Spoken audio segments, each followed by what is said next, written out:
Ooh, oof. I didn't think about that.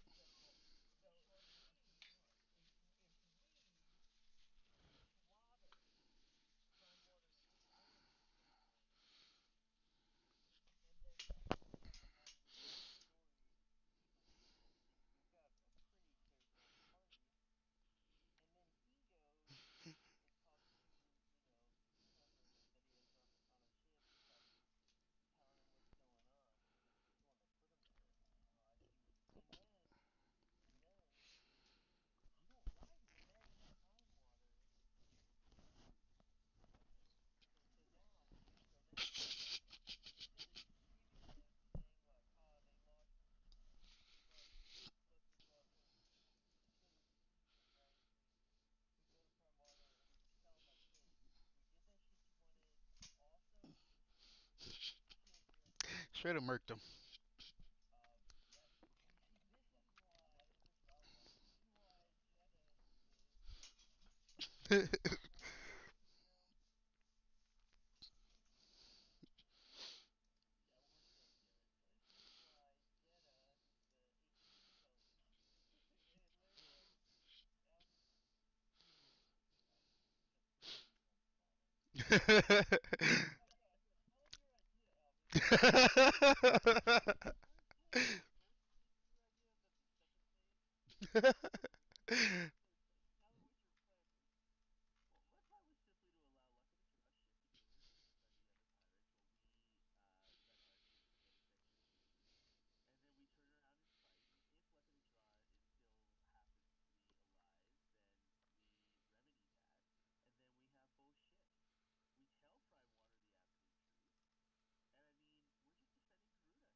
Gorilla neither approves or disagrees with this plan.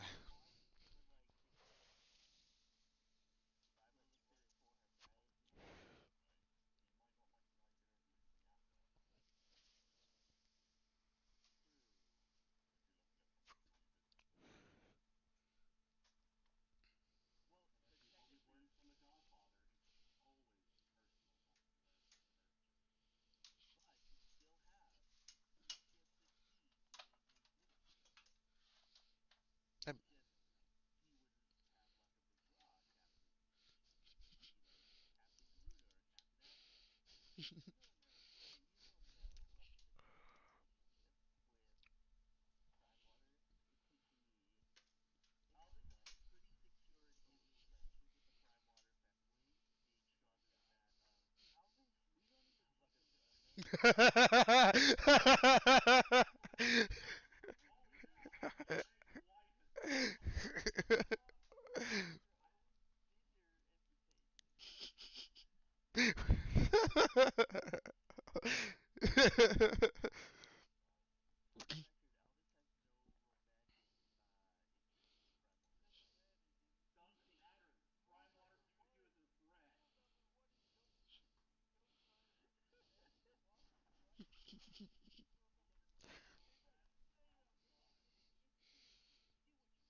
I'm done, dude. I'm fucking dead.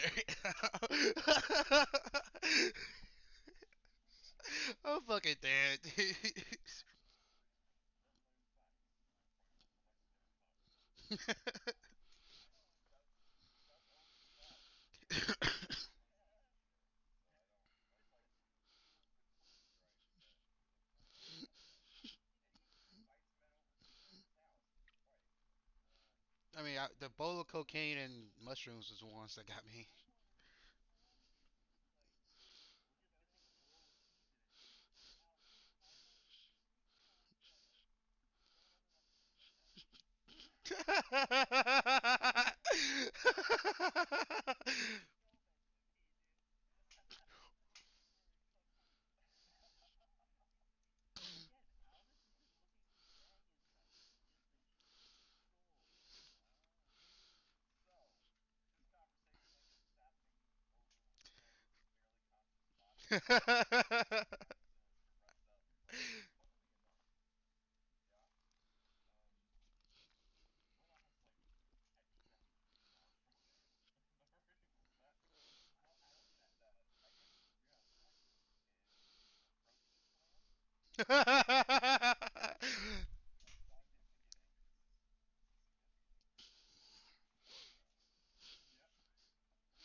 Yeah, I thought so too.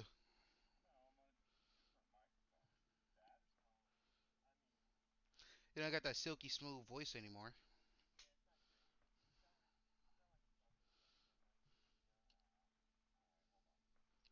Or like on speakerphone.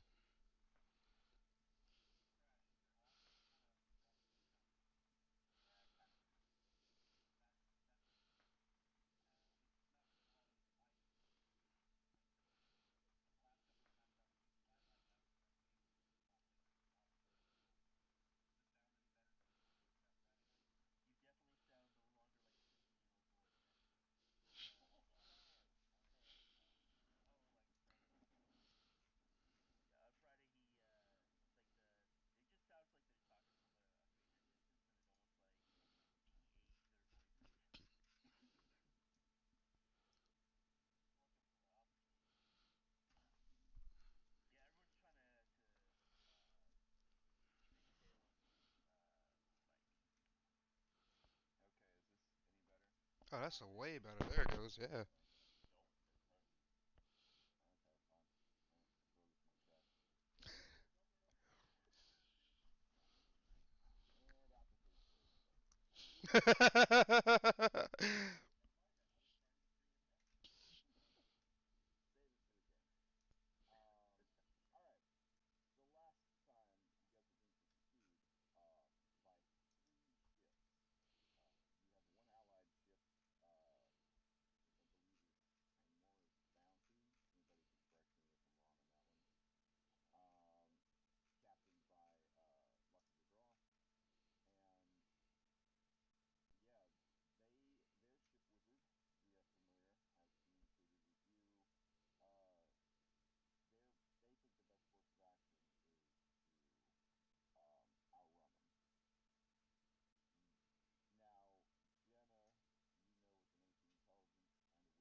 I value my male member.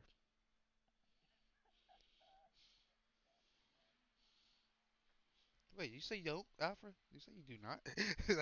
Wait, I missed something.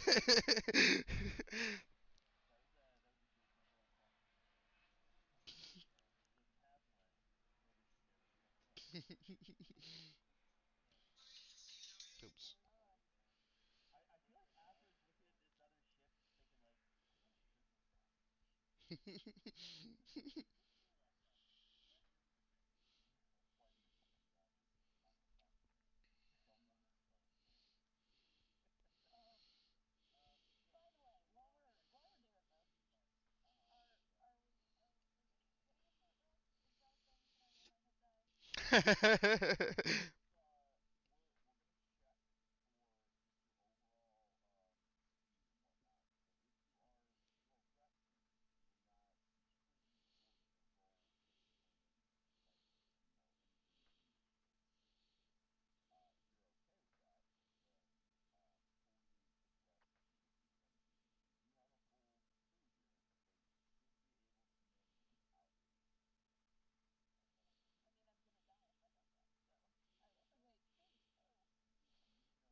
I like that. Very one track minded.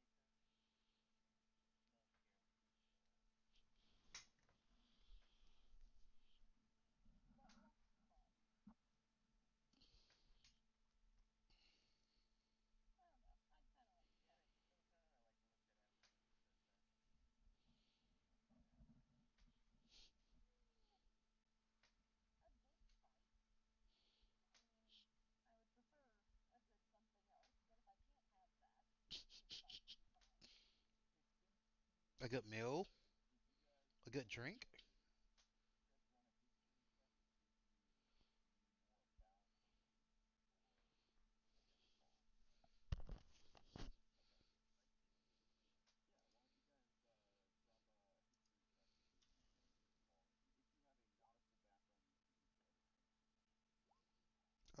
What does a nautical background mean?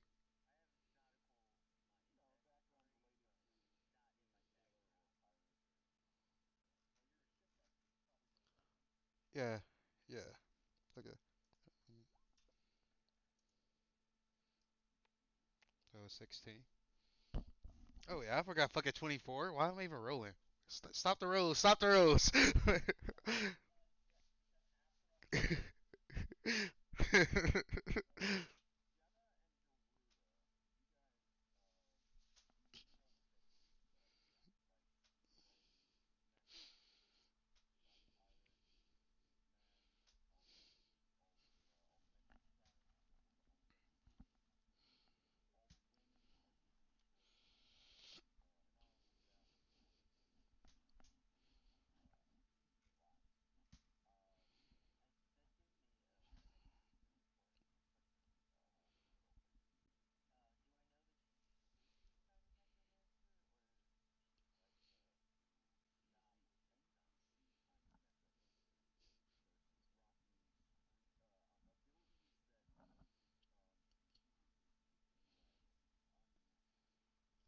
or OP.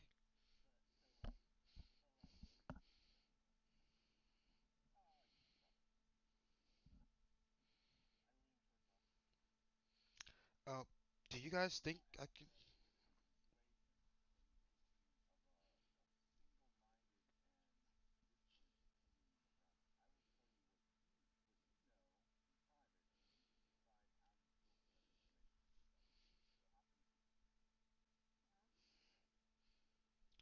So, do you guys think I could pass as a girl? And a girl will put his hands on his hips.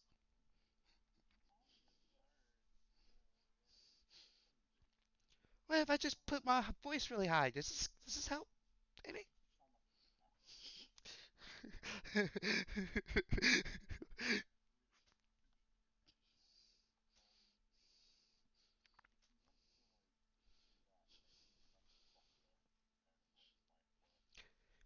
Like.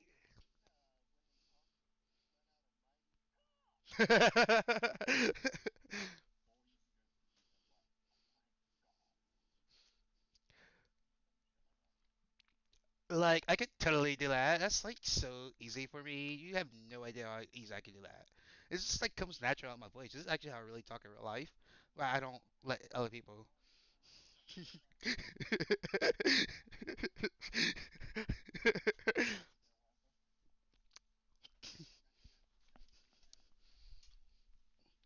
Speaking of Starbucks, I really need to watch my budget with that because I spend so much money at Starbucks. Like other day, I got a soy latte, no foam, full fat, extra, extra, extra, extra hot, and it was like $6. I mean, come on, like, uh.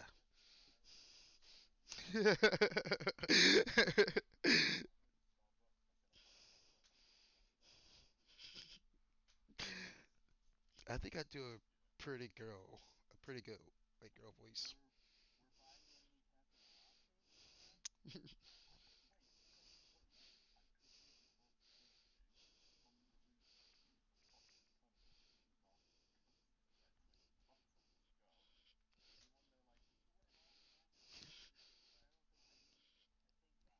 I guess so. Yeah.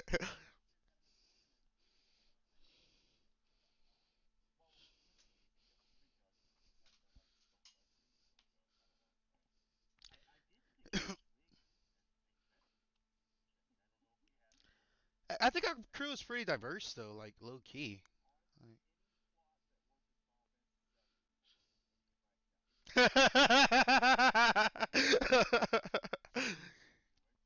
I cannot wait for the remake for that part. That one reason.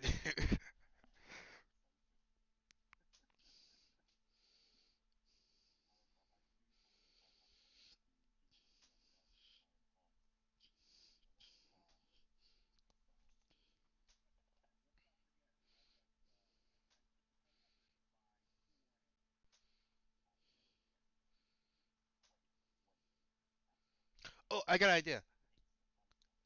Jenna, do you have an extra bra? Okay, I'm just going to put on Jenna's bra underneath my plume and stuff it with stuff. Yeah, with more feathers. Yep, and I'm going to hide underneath my plume to make it look like I have a breast.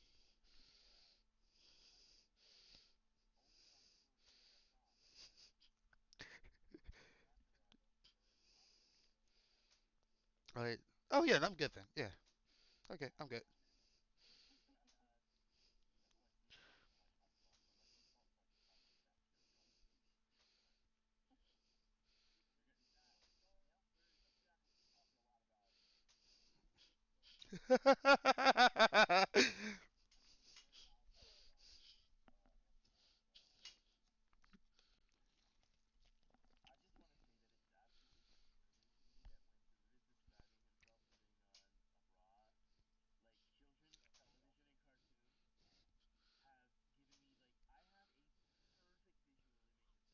Oh yeah, completely, dude. Completely. Yeah, exactly what I was going for. Old school Madonna just poking out.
-10. Okay.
So this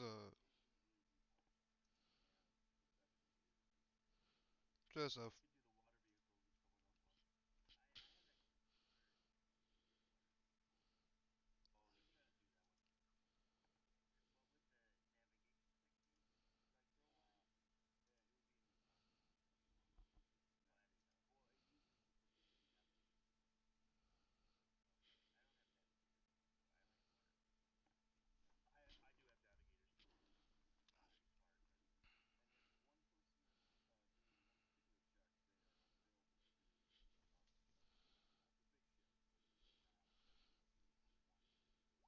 yeah, I have high wisdom. I could do the. Well, my wisdom is a 17. I could do the water vehicle check if that's better for me. Or fair enough. I would too, but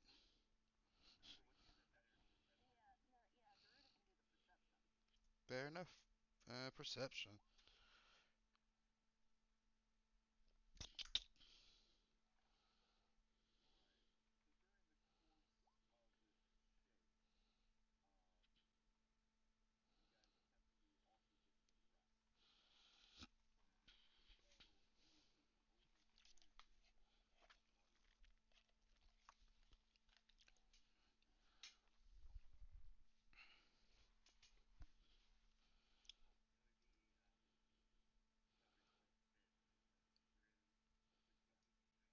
Yeah.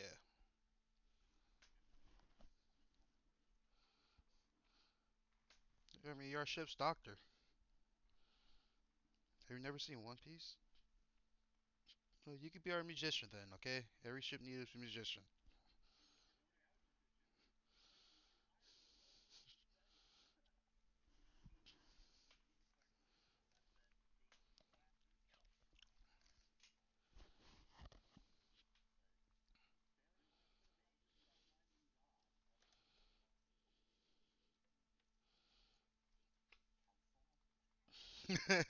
Ship's counselor.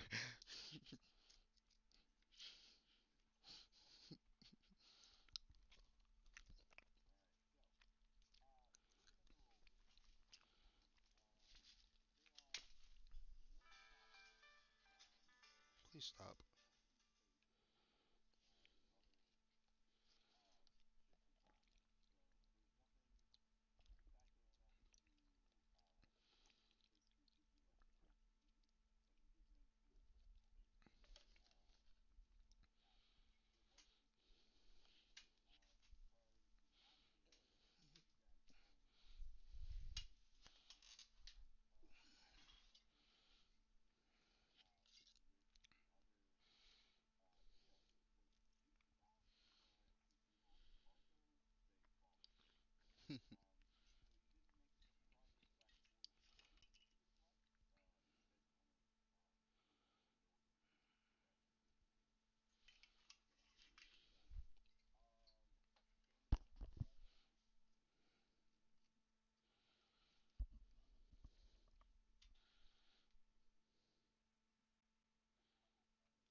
I'll take that sun to the dynamic lighting layer, so it doesn't. You guys don't worry that it's gonna, I don't know, burn up your ship or something.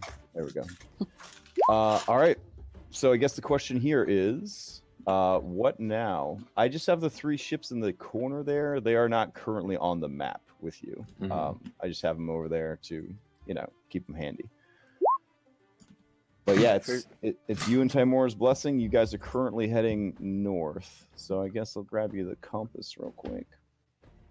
But yeah, Yeah, first while I'm thing doing all that, you guys make your decisions. Like the familiars are kind of flying back and forth from the ships, communicating information, because that's one of the functions of the ship wizard. Luck of the draw says, that you guys are maintaining pace. You want to try for it? What's the play? Jenna's gonna first mage armor, and then he's gonna ritual cast water breathing on the whole crew. Okay. So I'm not sure how long that would take. Well, it's 10 minutes per creatures at a casting, time. and then Yep. yeah, 10 at a time. Okay. So probably roughly like 40 minutes. Okay. Here's a question: what's the width of the 2 ships if we were to sail as close to side by side as we can, even if we were to tie our ships together side by side? Each ship is what, roughly like 30 feet at its widest point. So my ability operates in a 100-foot radius around Alvis, which means that technically, if our ships are sailing side by side, I can boost both of us. So we can just vamp out of here without a fight. I was just rereading the ability, and I didn't quite realize that it was a radius and not a diameter. So it's a lot bigger than I thought. But this means we have to have wind. So what was the weather report? Did we have wind? Oh, the wind is terrible, but it is present, but it's heading in the northwest direction. Oh, so northwest. So that would be terrible for pursuers that are trying to chase us. Yeah, but you get to choose the direction the wind blows. But it sounds like people want to go back and fight. I'm just saying, if we don't want to fight, Alvis can direct the wind to actually get us both ships out of here. We don't have to worry about leaving Timor's bounty behind. So that's now an option on the table. Captain? But I want to fight. Jenna's thinking. Just necromancy. Yeah, you guys are still heading northeast, so we'll do that. Okay. I could cast a spell to aid in the bearing issues.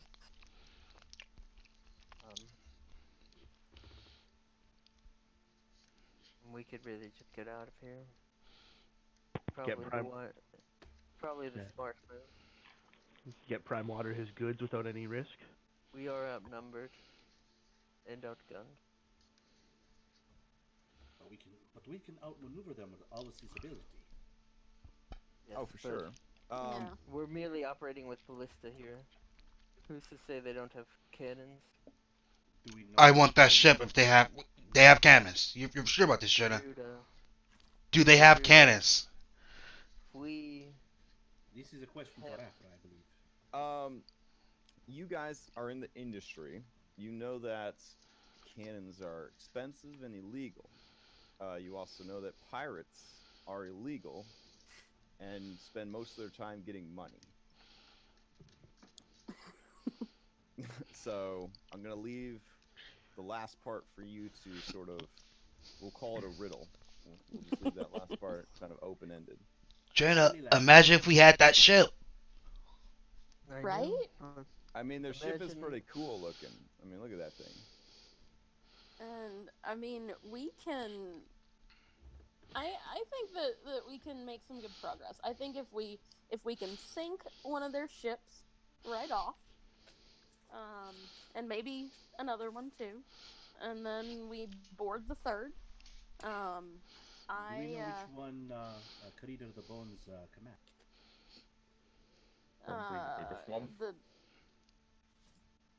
It's the Bone Maiden is the one that she commands. As well, I have Silence. I took that recently. So I can potentially handicap their mages so that they can't cast spells. It would be The range difficult of to hold. silence. It would be difficult to hold the spell aboard. We may have to get too close. I mean, the range is 120 feet. That's pretty far. That is awfully close for ship combat. I think that's. Oh I yeah, would once say- the ships are that close, we zoom in the map essentially because you're almost within boarding distance at that point. Because dimension door, all that other craziness that people can use in D&D. So Let's see. Okay. yeah. So that work? Can I do that? 10-foot radius. Be a pretty big hole on a ship. Well, we can also do the hit and run tactic, right? I mean, Like, we would have to weave in and out of their range. It is possible. We could do It wouldn't be particularly easy. well, and also, I don't want to. I mean, with Elvis's ability, we can attack them and then run if we need to. Let's see. We're all up and awake now. You? Yeah. Yeah, I mean, at this we all point, had you our guys long have all, rest. you guys have all gained the benefits of a long rest. The crew has pretty much gone through the night here. They did rest while you guys, were going over to the ship to check it out. But again, you guys were in and out on that ship in, God, under 20 minutes probably. So they've been going a long time without rest. So the crew will eventually have to start making checks for exhaustion, which will lower their overall performance.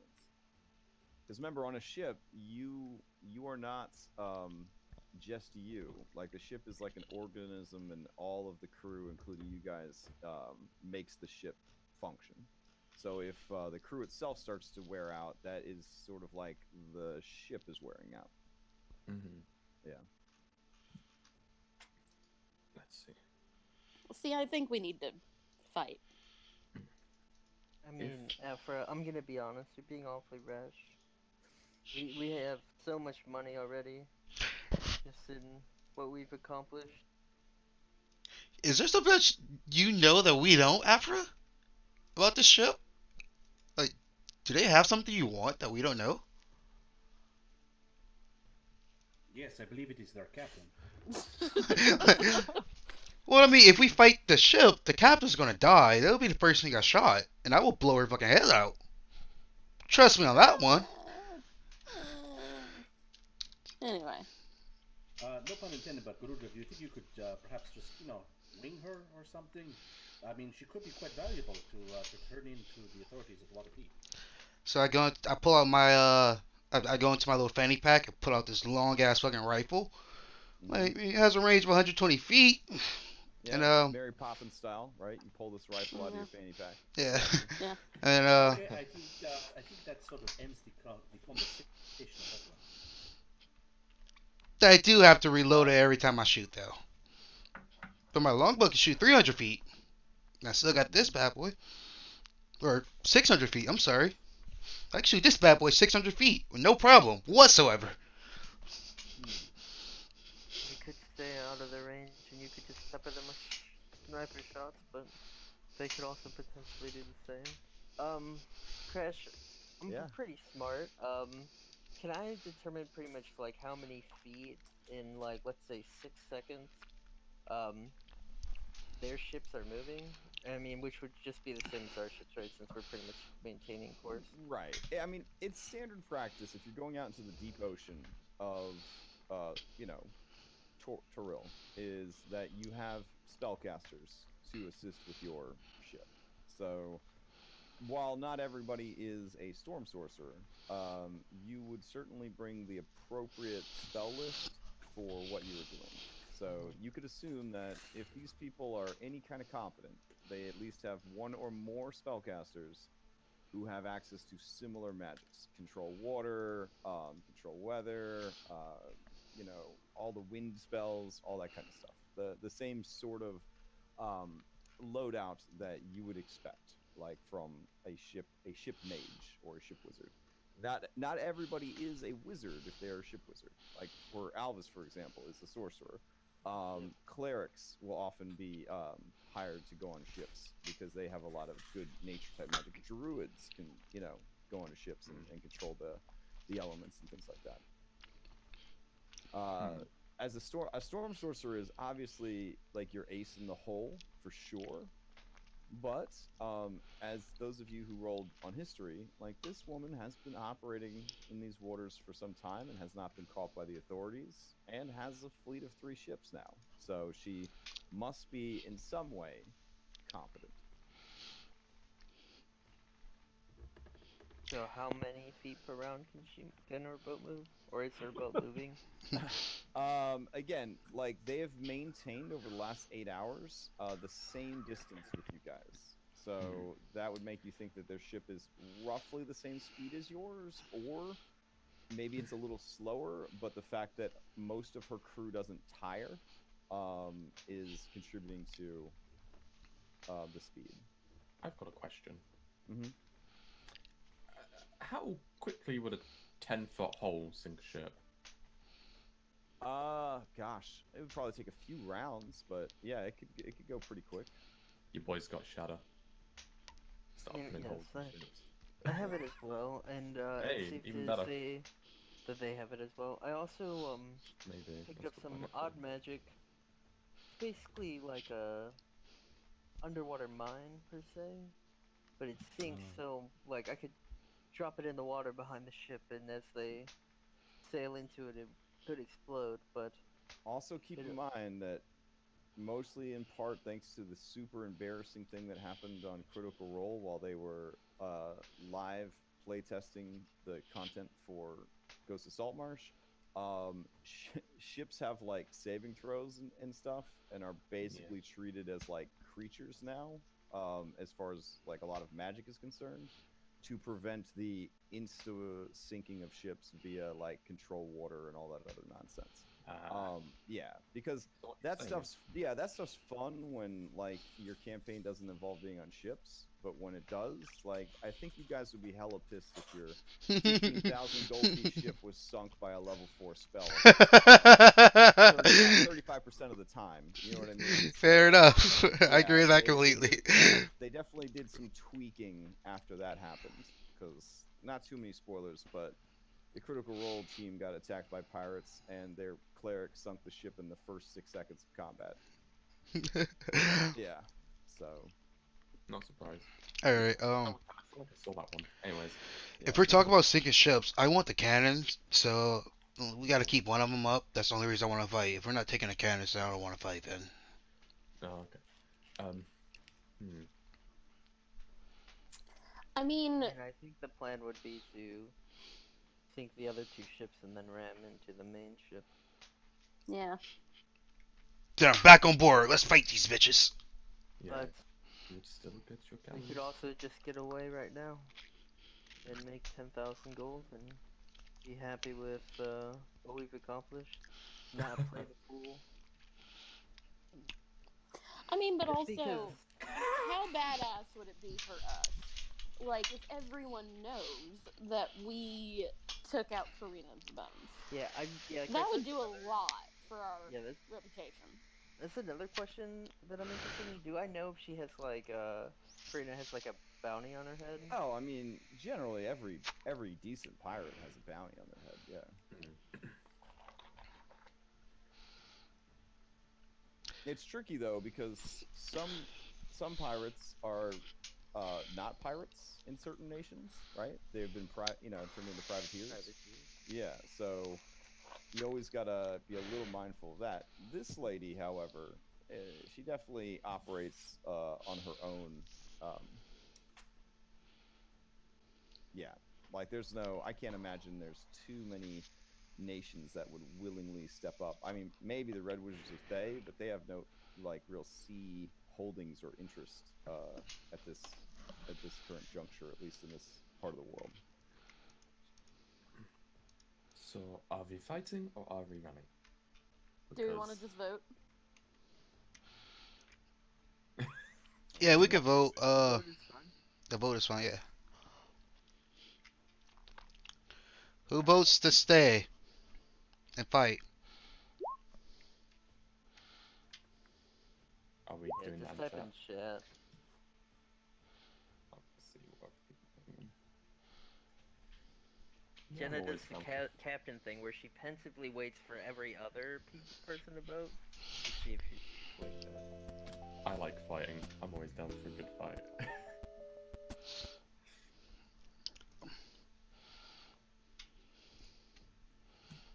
All right, so let's see. Atro, Yep. Atro, Garuda? He'll look over at Elvis. He'll look over at Jenna. And type. Oh, Garuda's run. Okay. Andrew? Trisha? 2-2. Pedro? Yeah, we're. Pedro, your mic might be muted. Yeah, I did. Sorry, I was trying to save you all the sounds of eating toast. Oh. I will go along with whatever the captain decides. I am of two minds of the matter, and I cannot make mine up. That's Okay. a cop out. Dang. All right, so Jenna, your vote counts double and is a tiebreaker. Jenna looks at everyone and she looks at her Afra particularly and gives her a pat on the back. Perhaps another day. Let's get out of here. It's the right move. All right. Let me get another round of checks from everybody then. Are you inviting Timora's bounty to enjoy the sweet benefits of whatever the hell is going on with Albus? Yeah. Jenna's gonna send Wally out with a message, basically say, "Come alongside. We're gonna." That was not very good. Change the winds in our favor and escape out of here. All right. Hey, never get a guy 21. I'll roll for the other crew. Oof. Okay. And also, I'm not sure if it'll help since I'm doing the ship part, but Jenna will cast True Bearing for Saltmarsh. Okay.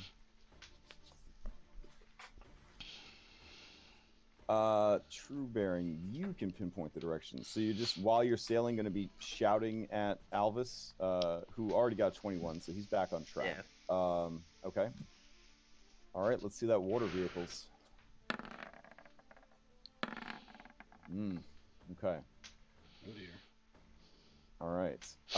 During this next day, they do start to kind of close the gap a little bit. None of their checks were too exceptional. Their navigation was on point, but then again, what are they navigating? They're just trying to keep track of you guys. All right. The crew is working in shifts to sort of maintain this pace. And at this point, I do need everybody to make Constitution saves to see if they are getting worn out from just the effort here. I will roll just general for your Damn, crew. 2 nat 20s. Yes. Holy man, look at this. Cocaine. I get the non-constitution. No cocaine. Bad cocaine. Yeah, you guys are maintaining this pace. All right, we roll into the next day of the chase. Go ahead and give me checks again.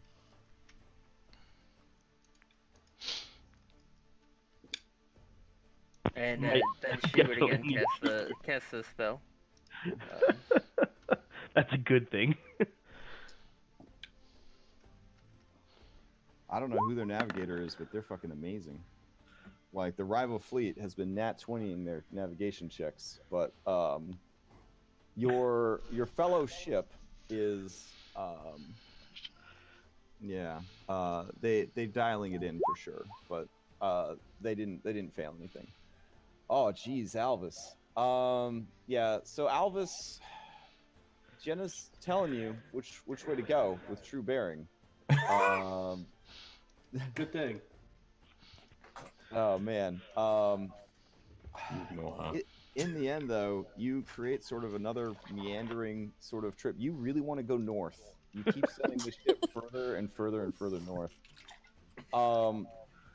ultimately, the ability that you have to control the wind is what's kind of swaying this, because you start to pull ahead again, and now you have come into the 10th day of Tarsak.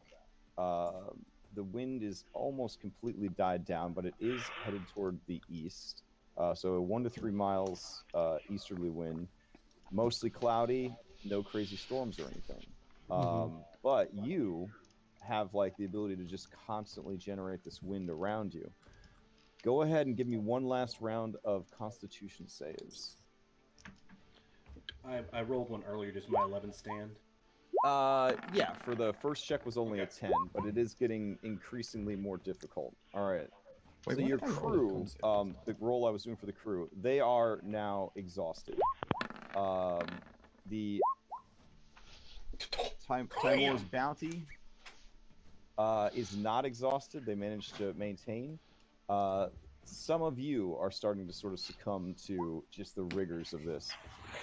The benefit here is that you have managed to evade them long enough that the other 3 ships do not want to get this close to the protected waters of the Sword Coast, and they veer off.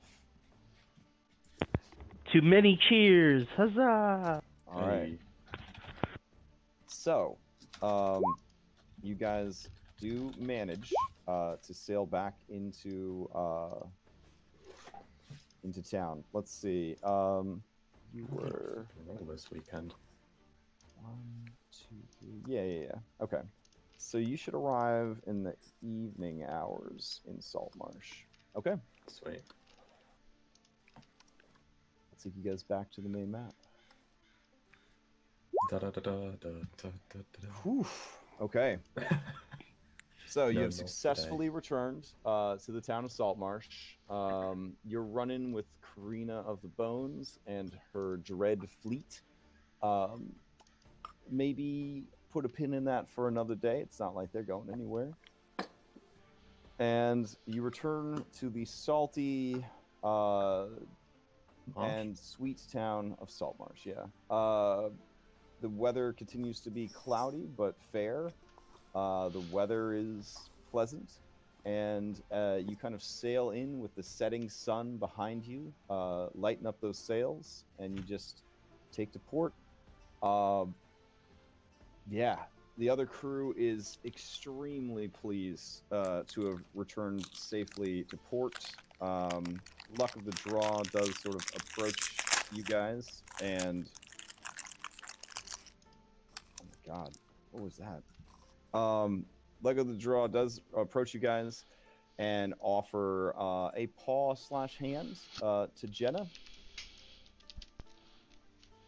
Yes, Jenna will take it. Yeah. Yeah. So he just kind of looks at you with a big Cheshire cat smile and says, "That was some impressive sailing. I'm glad we made it back intact. I suppose you'll be taking the bounty to Primewaters now?" Yes, once we have everything, together here, we'll, send out for him and... all right. He meet sort of him, leans when in appropriate. conspiratorially, and he whispers to you. You know, we could always open it up and take a peek and maybe skim a little of the cream off the tap.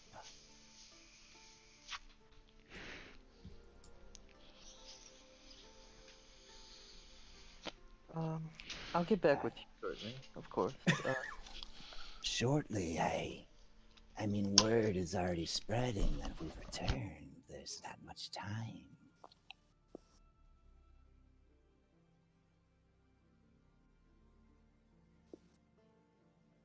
And his luminous green eyes are just kind of watching you for any sort of reaction. So do you want to roll a deception check for me, or do you allow yourself to be read? I'll roll a deception. Okay. Oof. Okay. What are you trying to project? I don't even know, Chris. So just didn't- general confusion at why he would Yeah. ask you this? Like, Yeah, okay, pretty much. Yeah. okay. He lets out like a kind of hissing laugh a little bit, and is just like, Oh, it's okay. It's okay. It was just an idea. Great work. Great work. all right, and he kind of starts yelling orders at his crew, and Oh, they no, all no. sort of it goes back to his business. Crash, is there any Yeah. chance that Pietro may have been close enough to overhear that conversation? Ooh, I don't know. I think he would definitely, based on this guy's background and profession, have waited till he had Jenna alone, and definitely done one of them real like stealthy kind of whispers where you saying like something loud enough for people to hear and whispering the other words kind of thing, like in between congratulating her on her seamanship and captaining skills. He was kind of whispering these honeyed words in there. All right. So back in Saltmarsh. I wrote a little thing in the chat. Alvis is heading to the empty net. Wait, Okay. do you have the bus with you? Because Jenna's Of gonna course he does. ask you to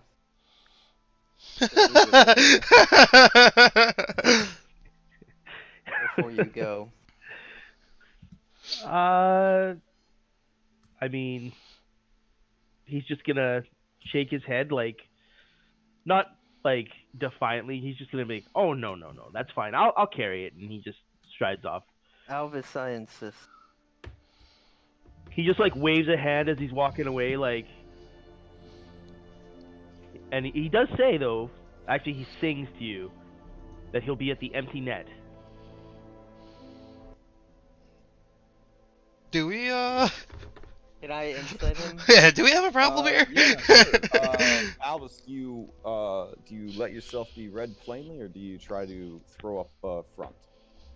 There's no deception here. I'm going to the Okay. empty net. Sure. Go ahead and roll insight. Anybody that wants to insight him, he's acting, I'd say, slightly more unusual than normal. Where is this happening? Like on the ship? I'm assuming or- at the docks as you guys are unpacking your stuff and getting the ship kind of settled in and preparing for your evening's activities. Well, you guys are probably like figuring you're gonna go see Primewater to return his goods. Alvis took half of the goods and is like, "I'll be at the bar." Yeah, and Jenna's more like reading his like. Alvis really isn't one to like go out of his way to, defy her or anything. He's never like really shown anything like that. So he's more looking for like character reasons. Yeah. So Willow, I mean, with a 23 insight, he is definitely, what do they call it in the industry? He's going full Gollum, right? Like, there's definitely something that he is, that is influencing his behavior just a little bit. You kind of get that sense that there is something unusual. Jenna, you've known him probably, quite a while compared to Willow. With an 18, you get a similar sense that like he's hiding something. He's not so much hiding something, but he has the fucking statue. Okay, you guys aren't idiots. You kind of piece together. He has the statue, and he's trying to just sort of politely and curtly be like, "Well, I'm out, and we're not going to talk about it." One of those. Right. Well, Jenna's gonna cast suggestion on Alvis. Just going straight up. Okay. Alvis, give me a wisdom saving throw. Unless you have counterspell. I don't know. No, I like thunderbolts and lightning. Fair enough. Thunderbolts and lightning, very, very frightening. Sorcerer takes Mamma mia. counterspell when. Oh gosh. All right. So I've had some struggles in the last 4 weeks with suggestion spells. So Apparently it's corrected itself. you get two evil genie sentences. I would prefer that you type them out, But if you are committed to just saying those two things, you can't be like amending them halfway through. So I need to know, what are the two binding sentences that you are giving here? Keeping in mind that this is a lot of this is subject to the evil genie laws of magic. I'm typing them out. Okay. Yeah, I personally find that typing them out is the best way to protect yourself from evil genies. And if And this then doesn't work, Pietro's got a plan. Yeah, I have flashbacks to fucking me having a wish spell right now. yeah, you took a safe route with it for sure. Yeah. You toy with some strange powers. Magic's fucky. According to a poll I saw on Twitter, enchantment magic is considered more evil than necrotic magic. Definitely. And, Oh yeah, Waterdeep- no, that's Love true. enchantment so much. Waterdeep agrees. It is actually more illegal to cast Charm Person on someone in the city of Waterdeep than it is to go to the graveyard and animate your uncle. Yeah, you animate your uncle, or you toy with someone's mind and bend them to your will. Oh yeah, You know, oh yeah. depends on how you use it, really. I mean, Oh, that's what I'm so- thinking, So dude. now that you've written it, role play it out for us. So Alvis, place and leave the bust onto the desk in my room, then go drink to your heart's content in the empty nest. with a nat 1 wisdom saving throw, I'm gonna say that even the pull of the item is not enough to deal with it. The item sort of whispers to you, like, why would you leave me? Like, why would you go? But ultimately the suggestion sounds sound, you know? Con Nitro.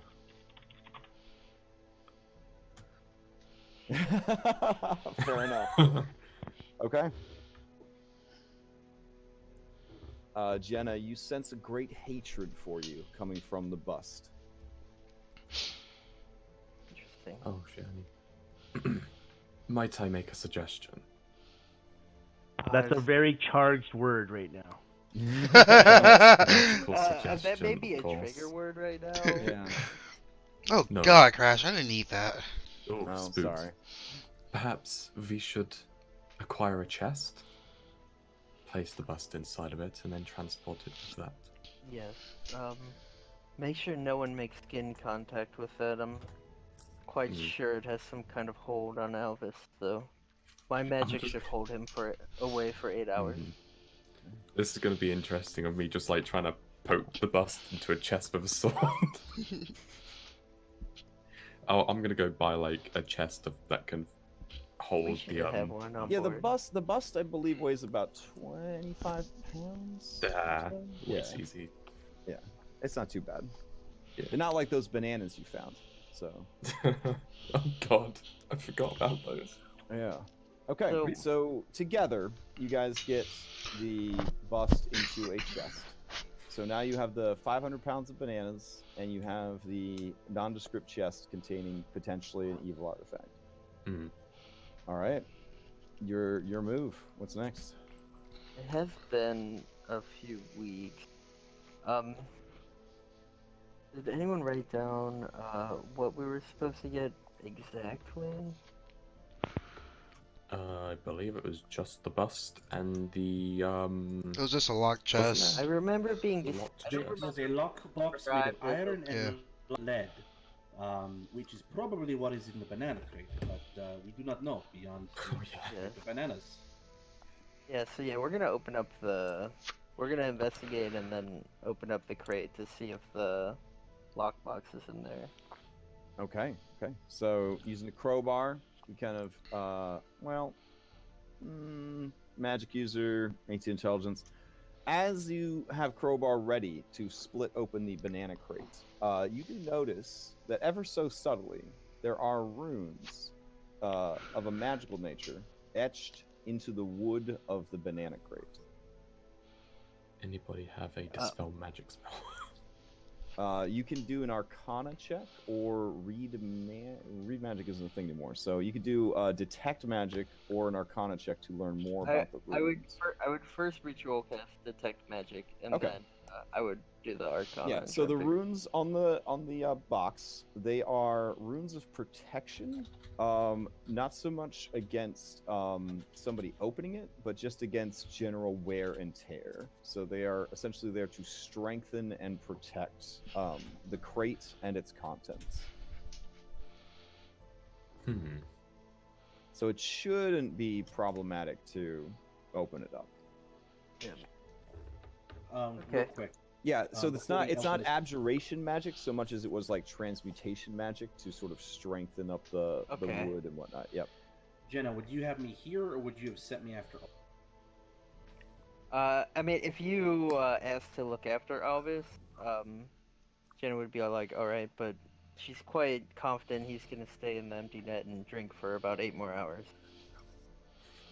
Well, no, I sent you a question in chat. And I Oh. didn't get any feedback. Oh, so. okay. I'm sorry. I just Oh yeah, Because you said eight drink your hours heart's of drinking. content. Yeah, because like he will drink, he will poison himself with alcohol because his heart has a bottomless love for alcohol. I'm sure a lesser restoration. Because you can said fix to your it. heart's content, so he will drink and drink and drink, throw up and drink some more. Yes, Petro, go. That sounds like a good night. Make sure he doesn't Yeah. die. All right, I just reading into that, I was like, do you want me to go? If not, we might not have an Alvis when we get there. Yeah, go ahead and make sure he doesn't die. All right.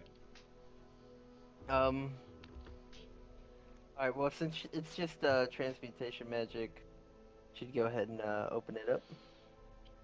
Open up the crate. Disintegrate. Okay, so you have people pry open the lid. The nails are not nearly as rusted as you would assume they should be. The wood not nearly as mildewed or moldy as the rest of the ship was. You pry open the lid. Inside, there is sort of fitted into the interior of this banana crate a lead and iron lockbox. It looks like something out of like a Hellraiser movie. Like it's got like 3 ominous looking locks on it. We should add that to the list of things we shouldn't touch by hand. Yeah. Your detect magic spell's still going. These are powerful abjuration wards that are placed on the box.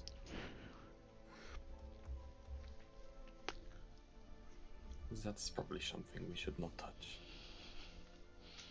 One of them is from the enchantment school. Let's see. One of them is from the conjuration school. And one of them is from the transmutation school. But they are all abjuration based. So basically, it will trigger defensive magics from those schools. Okay, and there's nothing else in the crate, it's just the lockbox.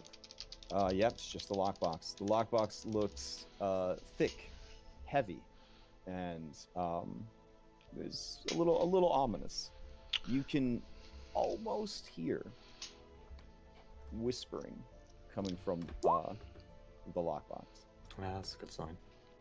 I'm pretty sure Jenna got outstanding at how it works for all them classes, transfiguration, all that stuff.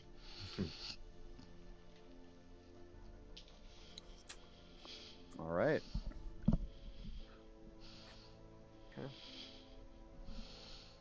So I guess at this point, it's about 9 o'clock at night at this point when Alvis and Pietro roll up into the empty net.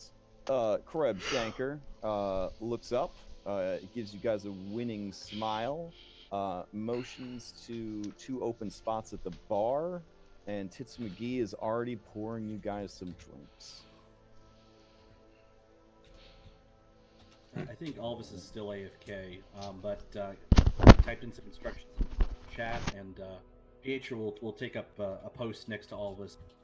He will say to Tits, a glass and a bottle of your best wine, please.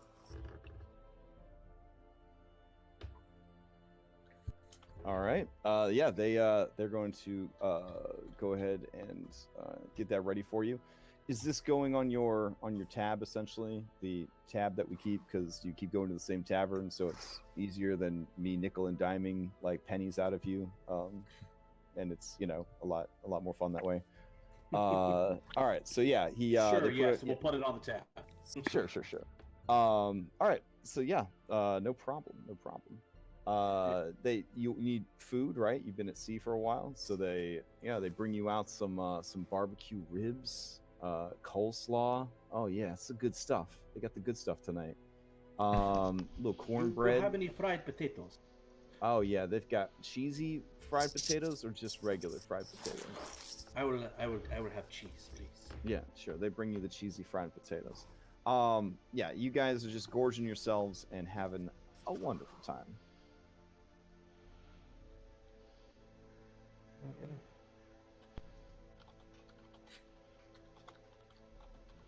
Can you tell me they're having soul food night?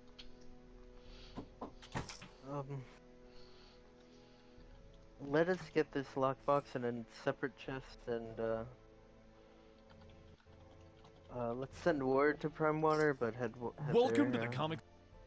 Soon. I'd like to deliver this to him tonight. Get them off our hands. Okay. So you guys head on over to the Primewater estate. Got it. All right. We would have sent ahead saying like, "Hey, we're back. We're coming." Sure. Okay. You guys get there. Adorable gnome answers the door, and as she do, and she says, "Oh, it has been an age. Welcome back. Come in. You sent word ahead. It's very polite. The master will see you. This way." And she takes you to the drug sort room. of sitting room. Yeah. Well, I mean, some people call it the drug room, but the sitting room for company, right? So you guys go to the sitting room for company, and Primewater is awaiting you, and he seems very, very happy that you guys have returned to him. And he says, I was very pleased to get word that you had made it back safely. So you have the packages? We do. They are in these chests right here. Excellent. Okay. Let's take a peek. And so which one do you show him first? The bus. Okay. You open it up, and he grimaces when he looks at it, and he's like, "Ugh, that is a foul item. It's good, and we have it. We can keep it out of the hands of those who would do ill will with it." Can I insight that? Ditto, Sure. but I guess I she is feel so like much better. he's a Yeah, little she is so much better. I don't trust that fucking. Yeah. Jenna, your heart, I don't know if it breaks or swells to realize that Primewater is such a fucking paladin, like an old school G. Like, yeah, Willow, what a shock. It wouldn't seem like this guy would care about the greater good, but sometimes people surprise you. Garuda and Afra, why don't you hop on over to the secret room?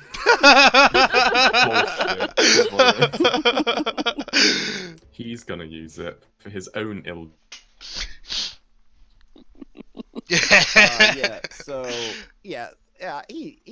He's already got a buyer lined up for this shit, so it's probably a horribly bad person. Like, yeah, he doesn't care. The one nugget of truth is that he is happy that he is controlling who has access to it, so that at least he will know where it is.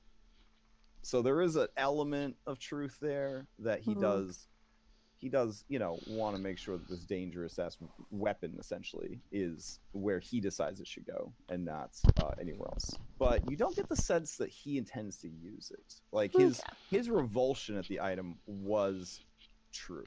Like, he really does not care for it. All right. Well, that's good. All right. Yeah. All right. Heavy armor. Well, no, God, insight. That's gonna be off your. Oh wait, no, you want to go sneak up and. Yeah, no, I was not gonna go do any sneaking around. Okay. So he closes the chest and kind of sets that aside. And then he kind of stops for a second, puts a fingy to his snoot, and he's like, actually, yeah. And he, like, you know, kind of clears his throat, and the little gnome lady appears again. And he says, yeah, go ahead and take this chest and have it put in the vaults, Felisa. We don't want it wandering off. And she looks at it, and just that same kind of placating smile. She's just like, of course, sir, of course, right away. 20 wizard. And so she just sort of grabs a handle of the chest and kind of starts like dragging it out of the room, because she's a gnome. She's only like 2'10". Jenna would Yeah. offer, like, Willow, would you help her, please? Oh, no, I've got it. Don't worry. It's fine.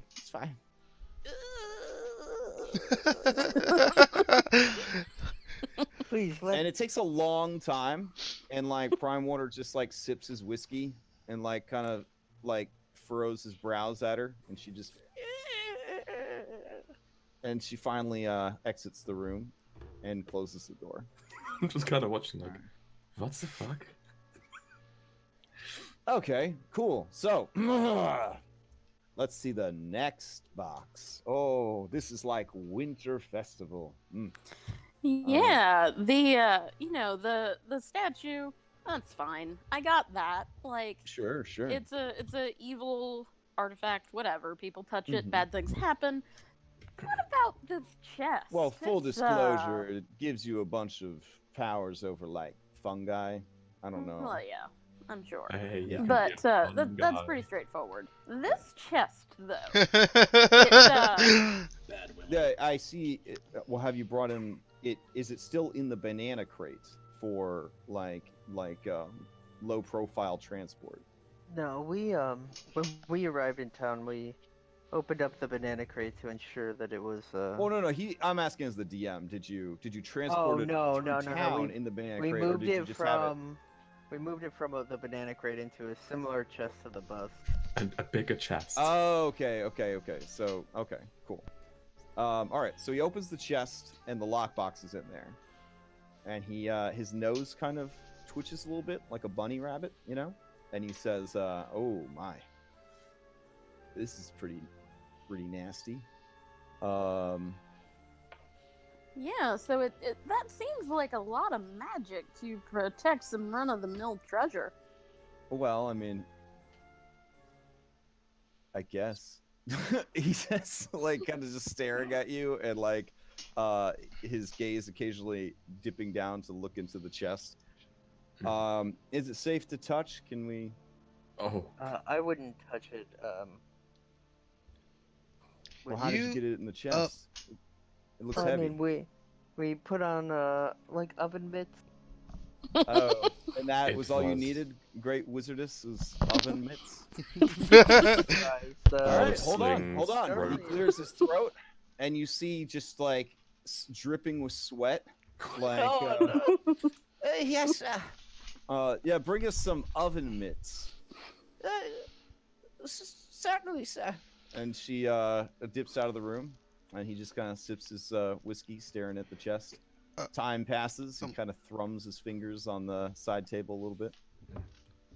Mr. Wolf Primewater, I assume you use, I have a question, slings. real quick. Yes, Mr. Bird Garuda. You sent us to get this this chest, right? And Mm-hmm. you don't know if you can or cannot touch it. Oh, I mean, I knew of the chest's existence, and I knew of the chest's location because magic. But I didn't know everything about the chest. I mean, just What do you look think at is in it? It looks ominous. Like, that's why I asked you. What do I think? I know what's in it. At least I'm pretty confident. It's in it. Oh. What do you think, is inside? It's There's a lot quite of there's a intriguing. lot of money inside. Oh, I will clear my throat. Okay. Primewaters, if you are willing to wait like 8 hours, I could potentially, well, try to dispel the wards on the chest. For extra pay. Yeah, that's great. I was gonna have to reach out to Kelladek for this one, but if you guys think that you have the chops to get me into this box, absolutely, I would greatly appreciate that. Well, give me 8 hours and I will see what I can do. That's it. We'll have a breakfast, and then we will open this chest. How's everybody feel about that? Little breakfast, and then we'll open this magic chest. Oh, I'm barely gonna be able to sleep tonight just thinking about it. Sounds good to me. All right.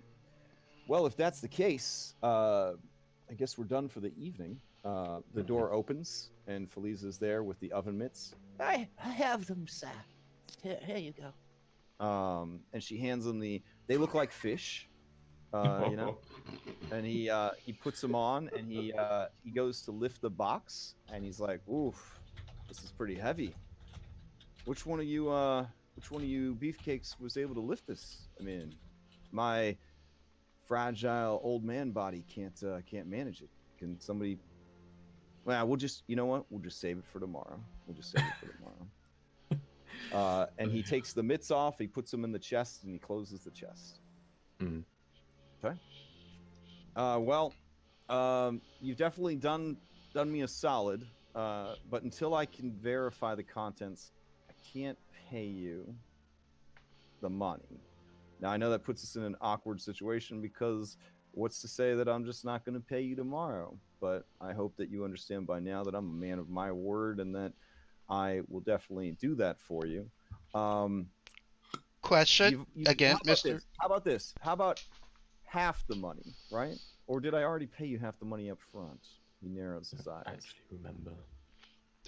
You did not. But another question. 2,000. Yeah, it was. Oh right, yeah, there was $2,000 as like to help us prep. Yeah.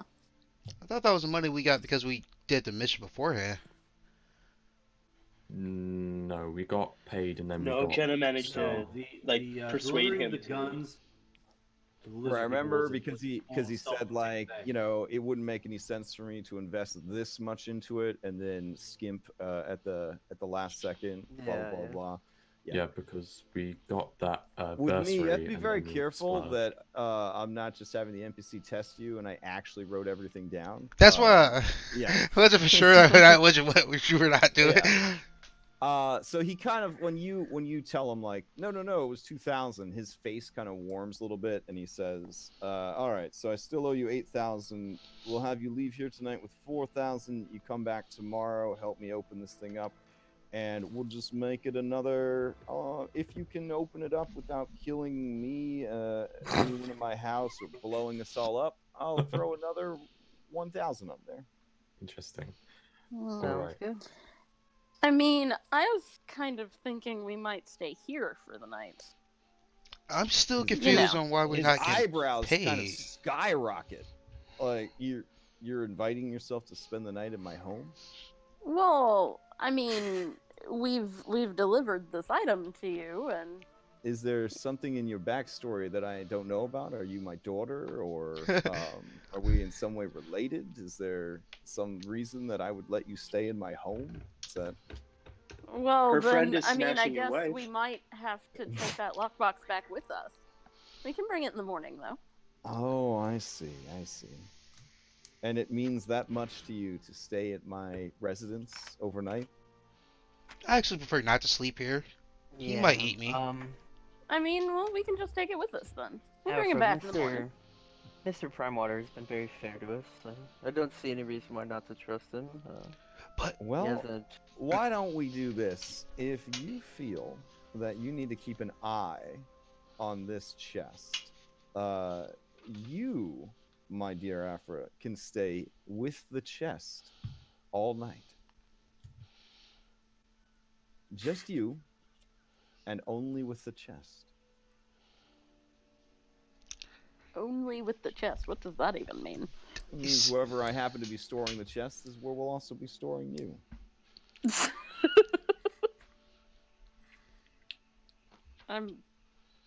I guess I'm gonna insight that. Okay. Go for it. Hop in the secret chat real quick. Okay. I think he's gonna store Afra in a pouch of holding. Clearly. I'm still low-key kind of confused. I thought the mission was to bring back the chest in a bus. There is Why is so he? much secret meeting stuff going on today. Why is he? Why are we not getting paid? I thought the mission was just bring back the chest in the bus though. Like, he didn't say you have to verify the contents of the chest. Yeah, but we offered to help him open it, right? Yeah, but like the first one, we should be getting paid right now though, because we brought him back the chest and he has a locked chest. That's what he said. He just wants to confirm the content. It's not a big deal. What if we opened it, cleared it out, closed it, and then cast magic on it to make it very difficult to open?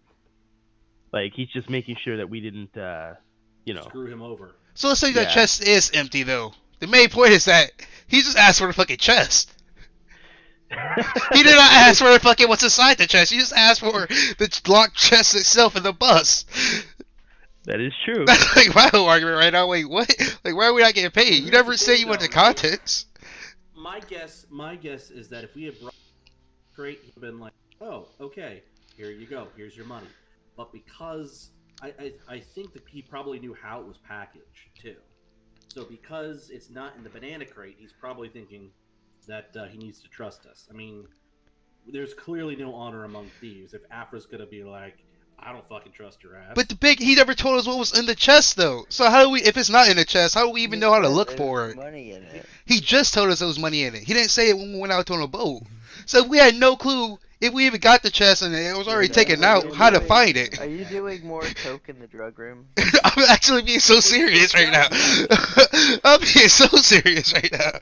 We had no idea how to even look for it though, because we didn't know what was in it originally. You're borrowing trouble on this one. The door, the other door, because there's two doors to this room. The door that Feliza keeps coming out of opens, and it is not Feliza this time. It is Mrs. Primewater. And Mrs. Primewater kind of peers in, and she says, "Oh, Gellin, you had company and you didn't tell me." And he kind of looks over and he says, "Well, you were painting, my dear. I didn't want to interrupt you." "Oh, but they're here. They didn't join the fleet of the damned after all." And he says, kind of clearing his throat, "No, they did not. They have proven to be extremely loyal and capable." And she looks over all of you and she says, "Oh, the angel's not here." You sound rather disappointed. And then Primewater says, "I don't suppose the angel died horribly while you were out at sea." Oh, no. He says wistfully. Dying of alcohol poisoning. Although I sometimes believe that would make my life a bit easier, but he's too resourceful. He's currently drinking his heart's content down at the empty nest. She kind of looks like vacantly, like around, and says, "Someone in the house cries out for him. A promise was made, and it's being broken." Yeah, that's me. He promised me That 100 actually- gold. That does beg the question. Suggestion has a duration of 8 hours. When that's complete, am I still... I would say that enough time would have passed. I mean, it's a low end artifact that you'd probably get a new save too. Okay. Yeah. You're basically detoxing by intoxing. That is Alvis's way. I mean, Yeah. Oh, shit, that's something I should have asked. And then, yeah, go for it. Ask away. Oh, when I made the insight check on Alvis, like, earlier on, was I able to pick up on the fact that he was, like... Oh, yeah, it was definitely an magically drawn? outside influence. Yours was high enough that you knew it was an outside influence. Don't worry, guys, I got it. All If he right. doesn't pass it. So Lady Primewater says, well, if...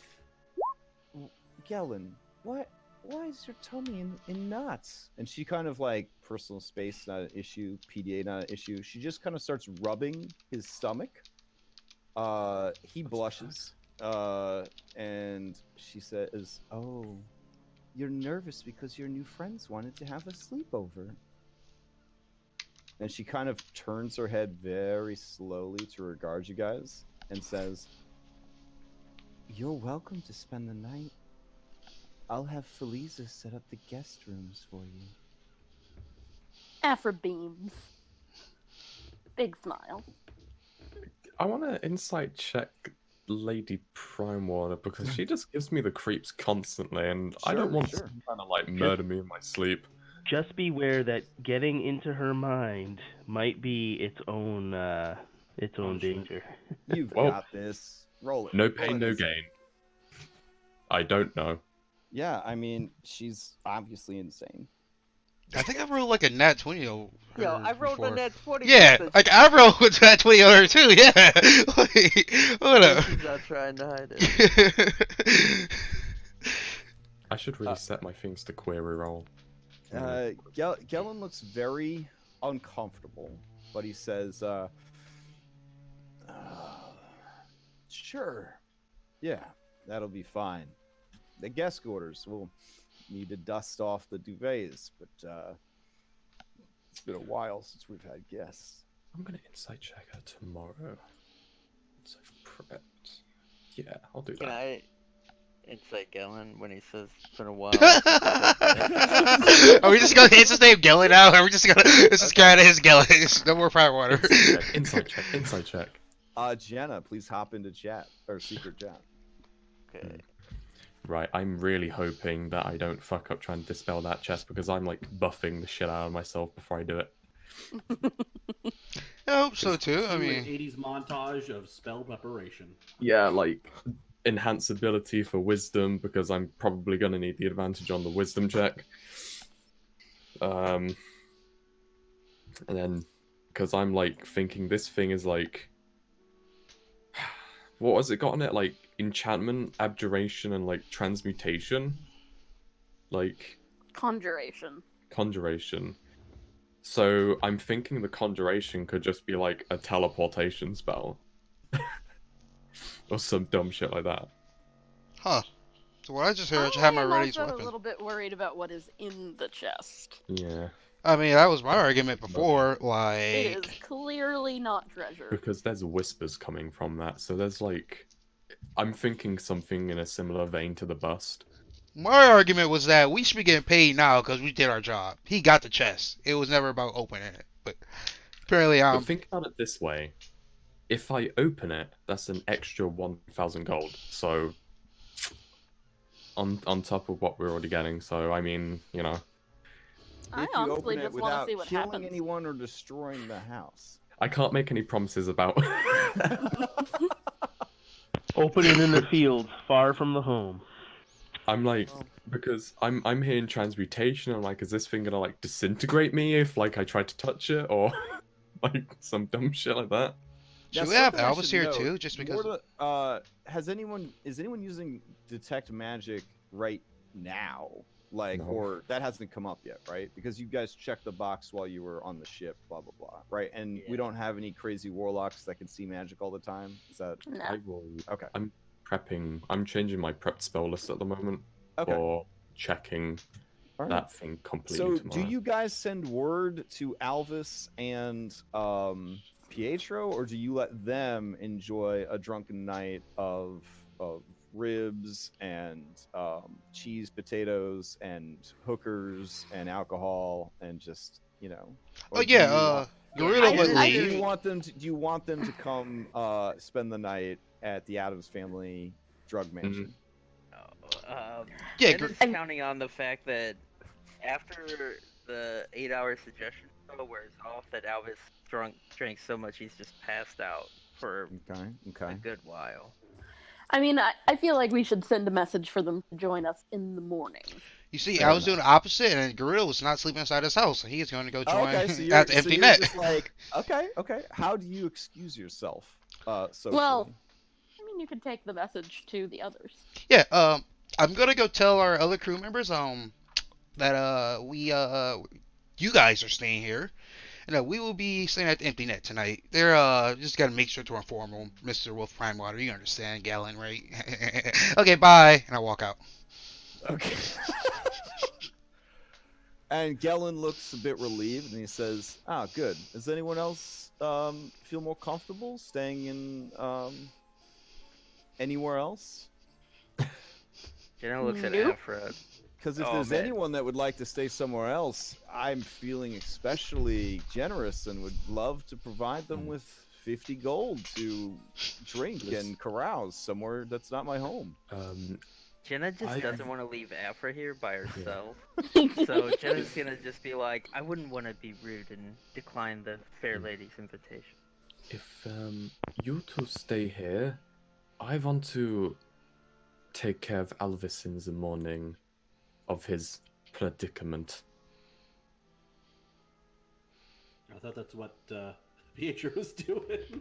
Oh no. But now that the men folk are gone, we can have a girls' night. Absolutely. Jenna's gonna lean into Afra's ear and be like, you sure you wanna... The four of us can wear matching pajamas and braid each other's hair. I am 5'11", absolutely fucking jacked, and she's talking.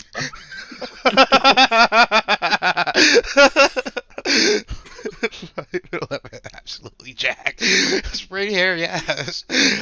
Pillow fight. I mean, I'm suffering from a terminal case of curiosity right now. Yeah, same. I'm like, I want to deal with Alvis. Jenna's suffering from a terminal case of you chose wrong friends. I mean, Gorilla got the fuck out of there, dude. You can't... Skedaddle, skadoodle. Straight left.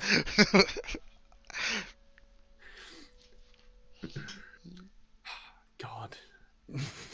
All right, I need to know, Willow, are you sticking around for girls' night slumber party, or? I feel like the curiosity's getting to me. Okay. I'll stay. Should I stay?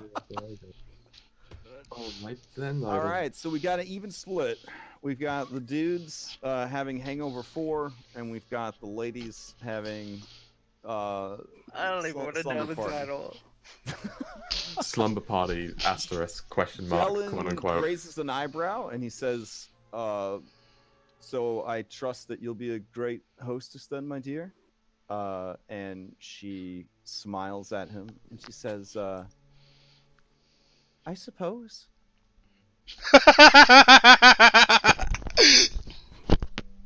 And he says, "Great. Well, if I ever see any of the three of you again, breakfast will be at let's say 8. We'll have a late breakfast." That is an amazing way to phrase that statement. I'm just Alvis wishes he was Galen, there. Can you make sure Felice gets yogurt? What? And he's like, "Of course, my dear. Fresh yogurt for breakfast, absolutely." Well, I have some business to attend to. Feliza will show you to your room. And Feliza arrives. Yes, sir. Company. Oh, boy, isn't that great? Okay.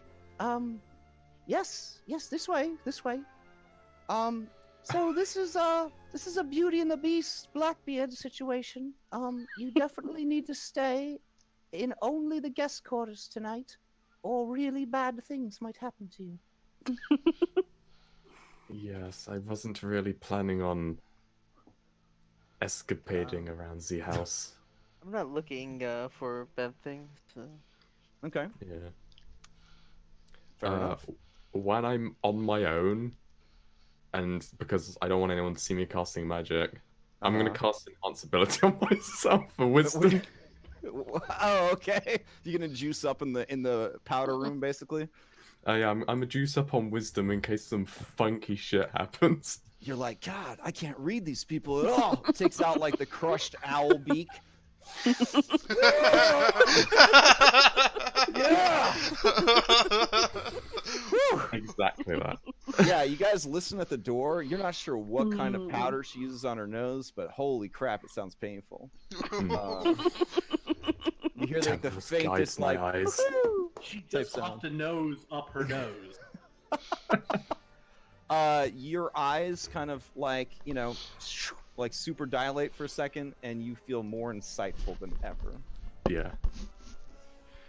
Alright. Alright, So cool. I'm ready to go. So while you guys are getting settled, is there any shenanigans I need to know about over at the Empty Nets? Is there anything beyond the normal amount of dangerous drinking, dangerous women, and dangerous hot sauces that I need to know about? The only thing, I don't know if it was if you caught it there, but Alvis is arranging a delivery with Kreb, so he's paying him some money to send some stuff away. Oh right, I did see that before. Yeah. Okay.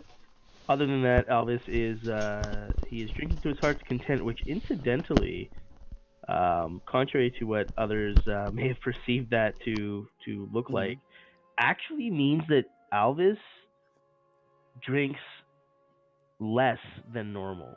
Oh, okay. He's not drinking to absolute forgetting how to feel feelings. He's actually just keeping a measured pace. Fair enough. Okay.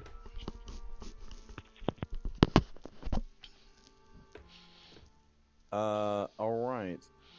So that is that. Then let's see. I'm looking for one thing in particular that's. Crash. Are there any lady gnomes that frequent the empty net? I mean, gnomes are not super duper common along this particular coastline. They generally either live, in the forest if they're forest gnomes, in the hills and mountains if they're rock gnomes. I would actually have to check for that. I don't think there's any named ones in there right now. Okay. Does Pedro have a gnome fetish? Well, he did get that book, and he's been reading through in his downtime. He's yeah. Curious. Tonight, unfortunately, there are no gnomes in attendance. So no gnomes. Yeah. We got a gnome over here. Sad now. Yeah, No it's true. You could tonight. have snuck into Felice's bedchamber. Oh man, could have solved the murder that she wrote. I don't know. Anyways, could have got on them bed knobs and broomsticks. I don't know. Anyways, I'm out of jokes. Or maybe I never had them. So something interesting does happen back at the house. As you guys are being shown to the guest quarters, a woman opens a door into the hallway, and she looks over at all of you, and then she steps back into the room without saying a word and closes the door. That's an insight check. Okay. Wait, also, is that... I cut out. Can you please repeat what just happened? Sure. As you guys are being shown to the guest quarters, a woman opens the door to onto the hallway, basically from like a room. She looks at all of you, and then without saying a word, she steps back into the room and closes the door. I fucking know everything. Okay. How are you getting all of these nat 20s? Listen. Right. Willow, hop into secret meeting real quick, I guess. All right. Come down You snorted owl beak. You missed it. No, but seriously though, is that the same chick we rescued from the boat at the very beginning? No idea. That was before my time, I think. Yeah. I'm asking Jenna primarily. Give me a sec. I was in the I kitchen. don't Give me really 1 second. remember, to be honest. I don't Yeah, know. no, I don't either. But you said she's insane? You should get Alvis to imprint on her instead of Lady Primewaters. He likes insane. You imprint? What the fuck are you, Jacob? I think he's speaking euphemistically. Yes. Alvis is very much the last shiny thing or person to have caught his attention. Okay.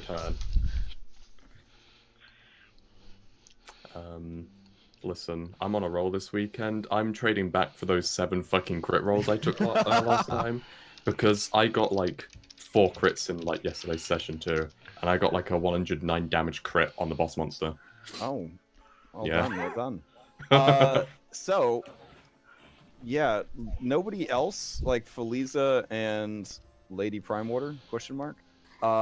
They don't seem to react or say anything, and they just keep walking. And then you guys reach the room. It is basically like a guest suite. So, you know, there's like an attached bathroom. The bathroom has pseudo running water. Not like Waterdeep where they actually have running water, but they have a system in place where, you know, you don't have to just use chamber pots. You can use like these weird Waterdeep toilet things or whatever, and it somehow ends up not in the house. It's fancy. It's fancy. It is a little disturbing because there's only like the 1 bed and like 2 couches, and it's a big like California King bed. But you kind of were wondering like, you know, where the other rooms are, but there's no more tour of the house. Like, this is where you guys are all staying. All right, and then Felisa says, "I'll bring your pajamas, miss," and she leaves to go get your matching pajamas. Okay. As soon as we're alone. Yeah. So, a little bit of fun information. That woman we went by knows you. Ever, I think Yeah. you're right.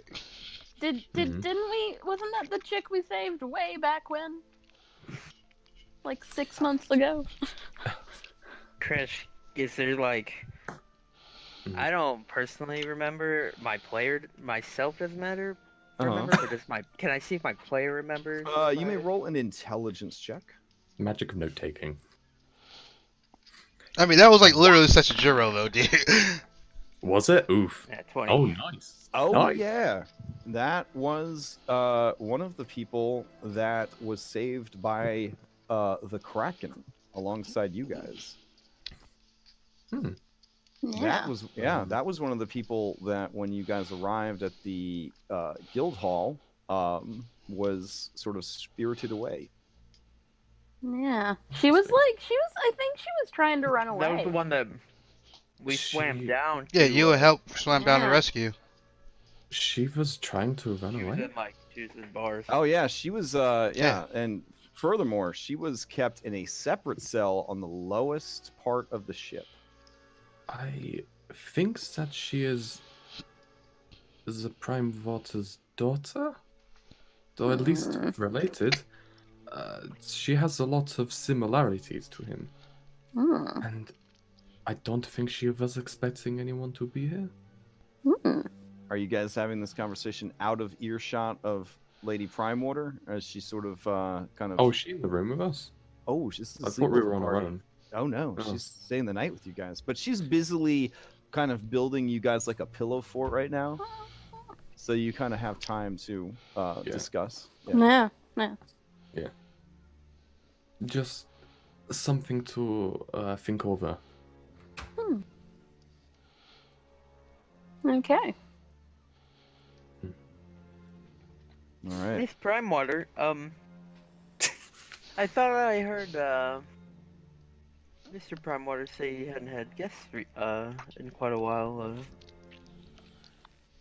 She kind of absent-mindedly looks up at you and she says, "Oh, are you here to spend the night? We're having a sleepover party. Wait, what? I'm building a pillow fort." You're doing a lovely job. I love this so much. That is a fine pillow fort, my lady. In truth, with the dexterity check she got, it's actually a pretty good pillow fort.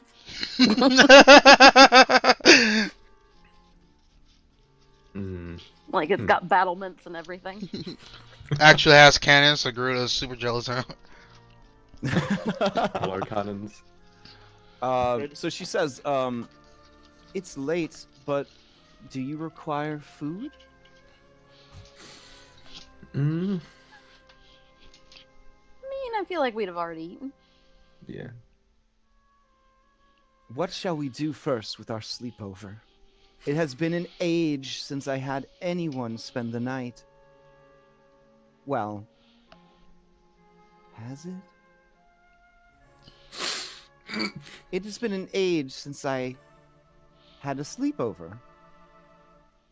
And she sort of like tilts her head real like slow and steep to like the right.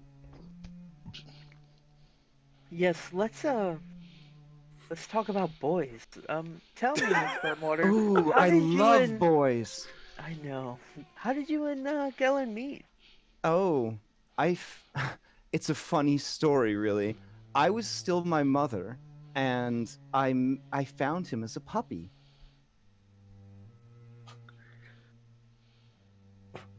Okay. But I'm not my mother anymore, and now he's a fine, strapping man. I've heard that tale from quite a number of people. Hey, charisma, bumble my way through this. What of you? Do you like boys? This one does not. She points at Afra, and she says, and that's okay. I like all varieties. The door opens. Ma'am, here are your pajamas. And there are matching pajamas. Yeah. They're like animal onesies. Like straight out like Kiratur, you know? Like with the little hoods and everything. Yeah. So this is adorable. Yeah, there is a rhino, a duck, a giraffe, and oxalotl. I think that's what they're called. Interesting. I'll take the rhino. Okay. I'll take whichever one fits. That would probably be the giraffe. All right. Yeah, do you suit up in these fine pajamas? I guess. Okay. They have little footies, and they got the little button for your butt, so that you can just button? open up the butt if you need to. All right. Gonna kind of go, just the underwear ensemble, no footy pajamas for her. Okay. Feliza says, Madam, should I bring up cookies and hot cocoa? I'm having a sleepover party for a crazy person. And then she says, Felisa, you never need to ask that question. And Feliza leaves to get the cookies and hot chocolate. So, bring me the cookies. All right. So, attention turns back to the thing. Are you guys sitting like in a circle, Indian style, in the California king bed, like talking about boys? Yeah. Okay. She turns to you, Willow, and she says, what of you? Do you like the boys? Do I like the boys? Interesting question. You know what? I've never really thought about it before.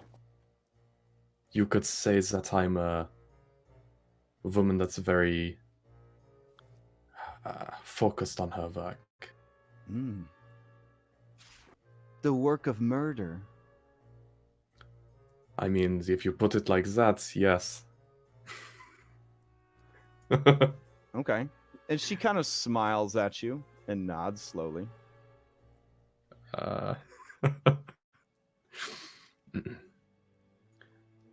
That is Tempest's will, so it is what I do.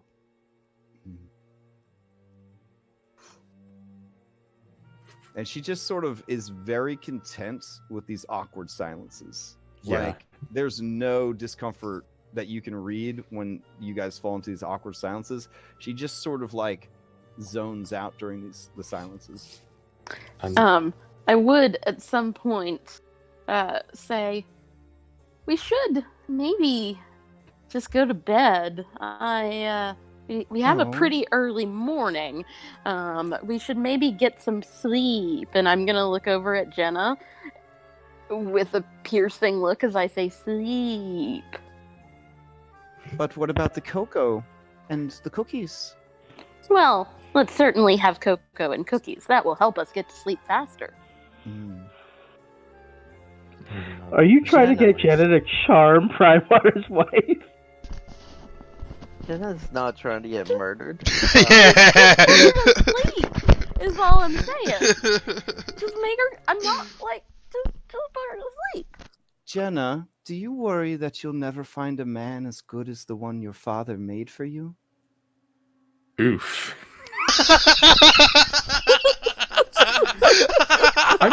Bitch, I'm dead right now. Perhaps it is time for sleep. All right, the door opens again, and a very tired Felisa, like, bags under the eyes.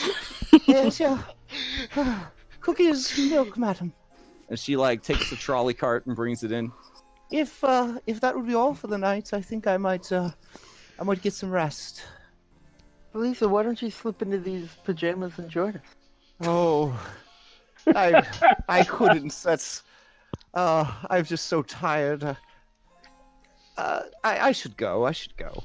Perhaps it would be best for her to get some sleep. Yeah. You have a good night, Felicia. All right, Felisa heads out. Lady Primewater fills her cup to overflowing with marshmallows. She places more marshmallows in, and more marshmallows. She pushes the marshmallows down with a spoon. The hot chocolate rises through the marshmallows, goes all over the tea saucer. She does this until it is only marshmallows. A gross, brownish, grayish blob of melted marshmallows. Then she takes it and drinks it. I can feel the diabetes. Sugar is sweet. Yes, it is. Yes. So true. I guess throughout this. Oh. Miss Primwater, tell me more about your mother. Oh, she was very beautiful. She looked exactly like me. Because I was her. But now I am myself. What's your name, by the way? I don't think we have ever got that. Yeah, no one has ever asked. Like, because you'd be making some like weird pact, like learning someone's true name, like go insane or shit like that. Probably why. Let me see. Even Crash doesn't know. I mean, I just feel like her. I've just gone under the impression from the first time we met her that her name is Drusilla. Her name is Sylvia. Yeah. It's a lovely name. Thank you. Oh, actually, I had her name written down. Oh, what'd you have? Dahlia.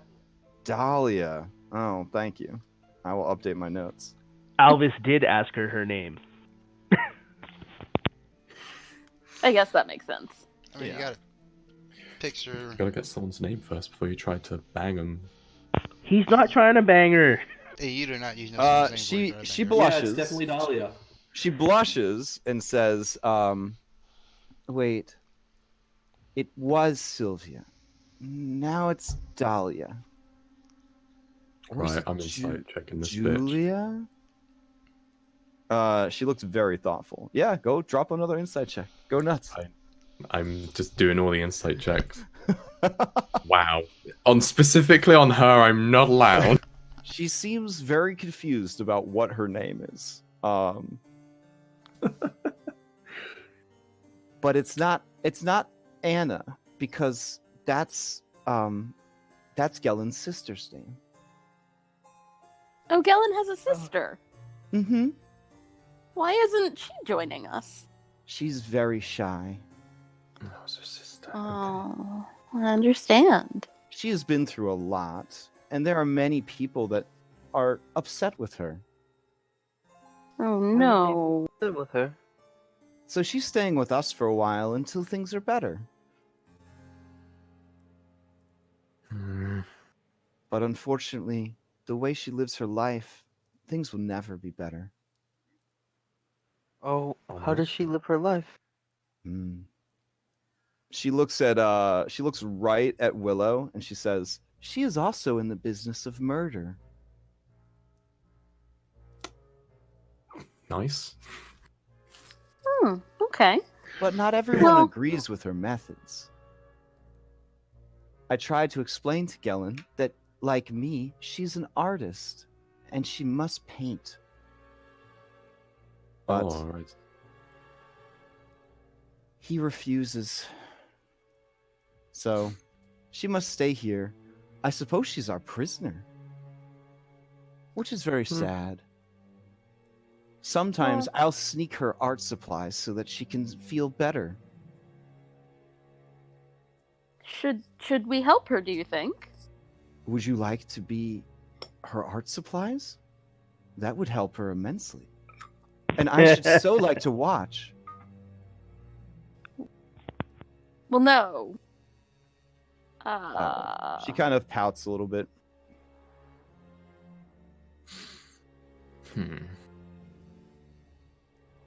Perhaps we could find her some other art supplies, and then Has we anyone also drank their watch. cocoa, or is your cocoa sitting there getting cold?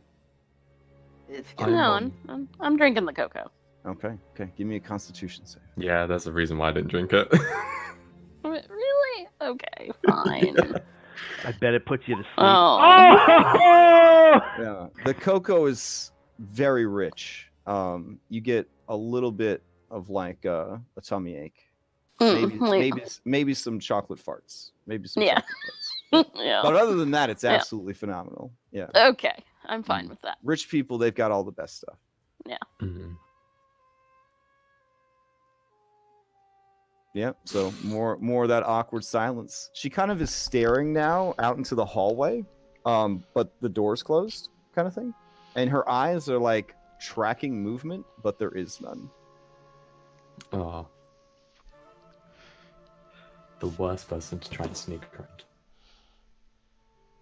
Perhaps we could find her some other art supplies, and then we could all watch. Oh, I know. It's a sleepover, so we will have a ghost story, and then we can go to sleep. Okay. Sure. Sure. Okay. So she casts minor illusion. Does anybody try to stop her from casting a spell? Because she's going to cast a spell. No. I'm unable to stop A campfire appears in the middle of the bed. And she says, and then the rest of the lights in the room start to dim. And it's an illusion, so I don't believe it generates light. So it's weird. And through this very shadowy fire, she leans forward and says, "Who will tell the first story?" Why don't you go first? You sound like you have all the best stories. I do. I will go first. I will tell you the story of the ghost of Saltmarsh. And she kind of looks up at the sky like, "I did it. I worked in the title of the module." And she kind of gives like a thumbs up. Roll credits. Yeah.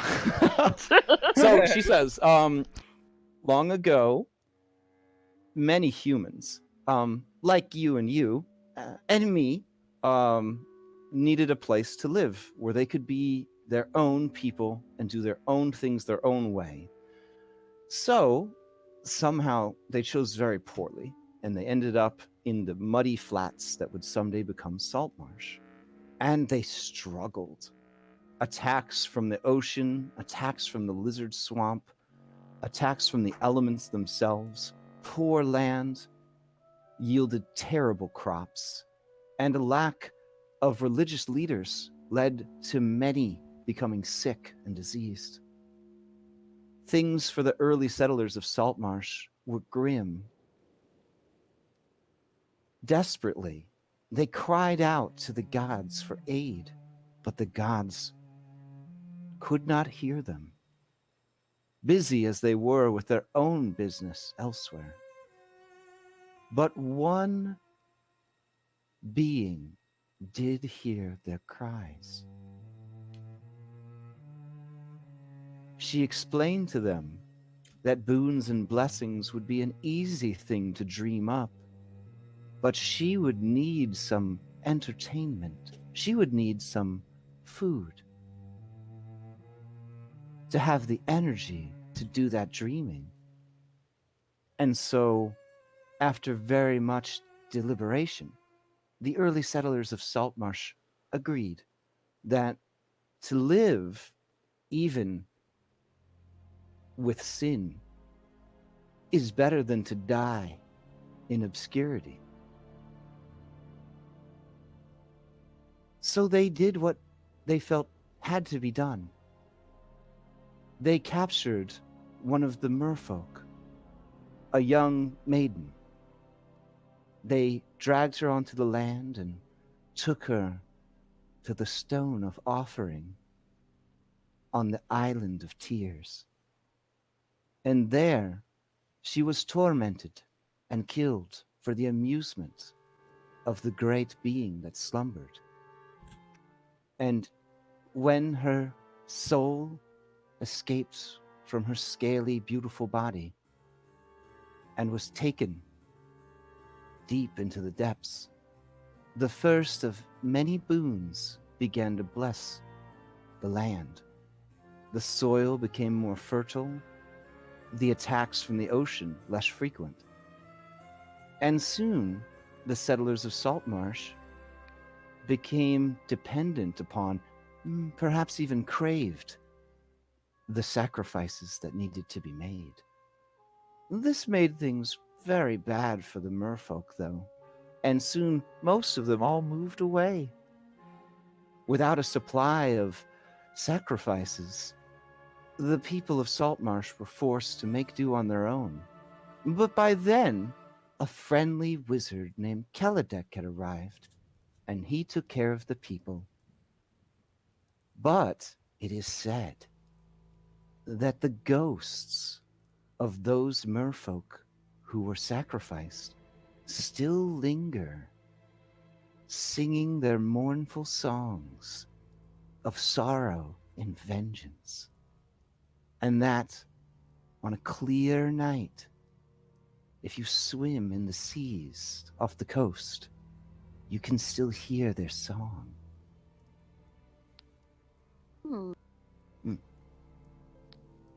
That's a really good story.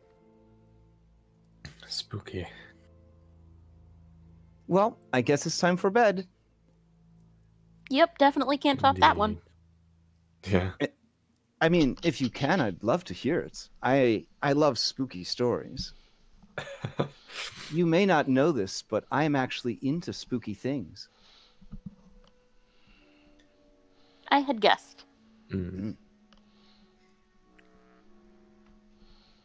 All right, she takes a moment and kind of puts her hand to her chest and sort of closes her eyes and murmurs a bit.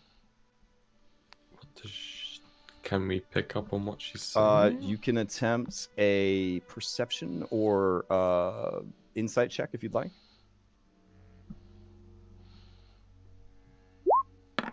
Hey, look, I finally got something half decent. Okay. I thought this was supposed to be a social. Willow, can you hop into a secret meeting real quick? Mm-hmm. Okay.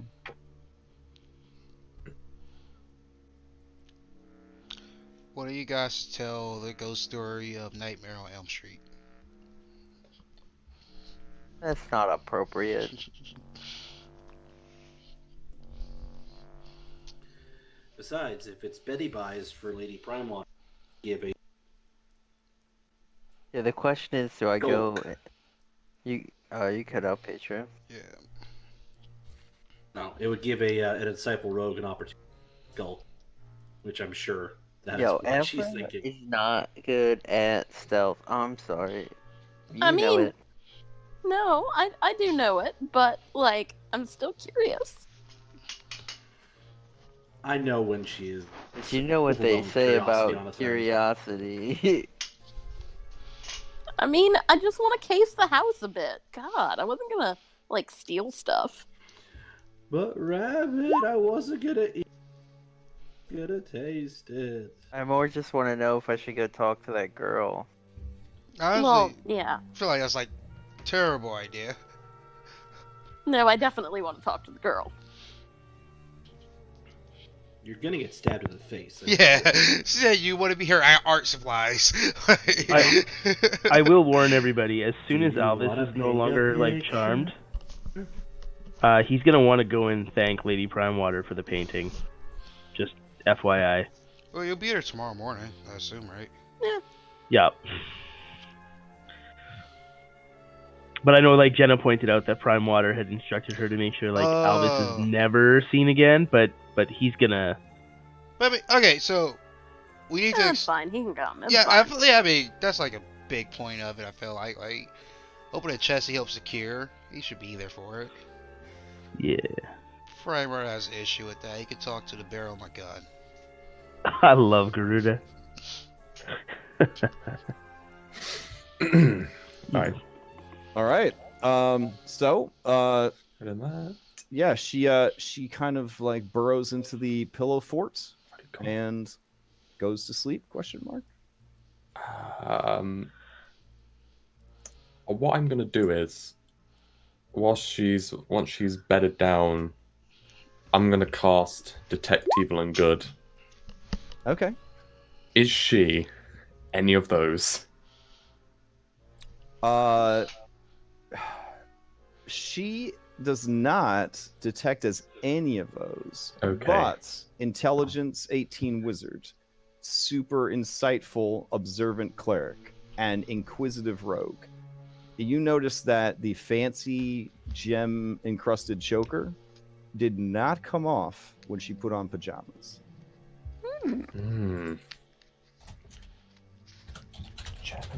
So if I take it off, is her head gonna fall off? I mean, you did get the Bluebeard warning. So I mean, Bluebeard? I thought you said Blackbeard.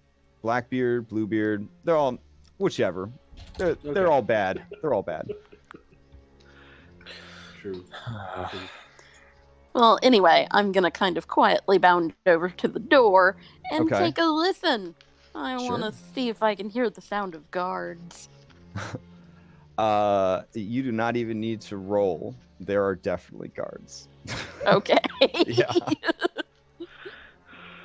Yeah, there are. You hear the sound of a large scaled beast and a person wearing metal armor. Okay. Okay. Yeah.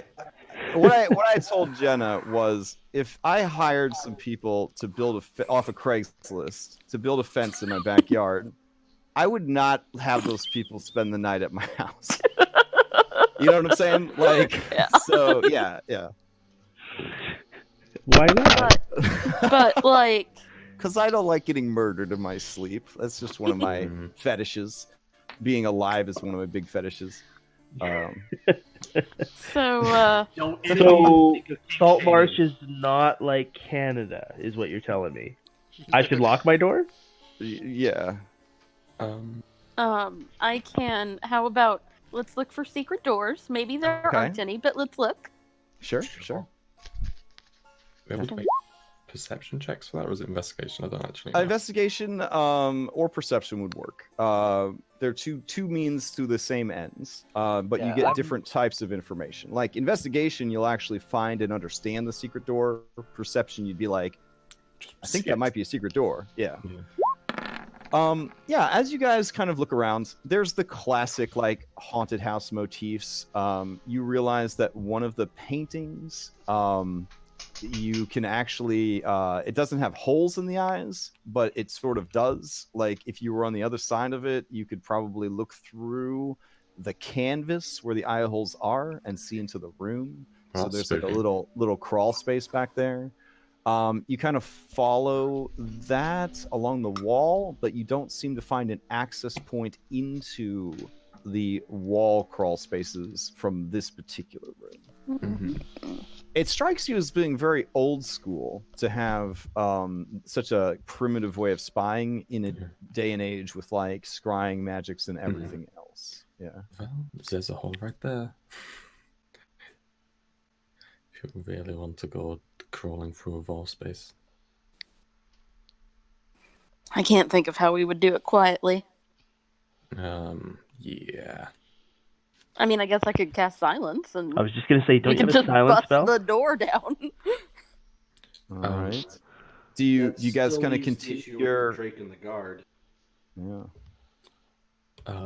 One thing I will do. I will not be going with you. I will stay here. However, I drop the enhance ability on myself. Okay. I will then recast it at level 3, and I will cast it on both Jenna and Afra.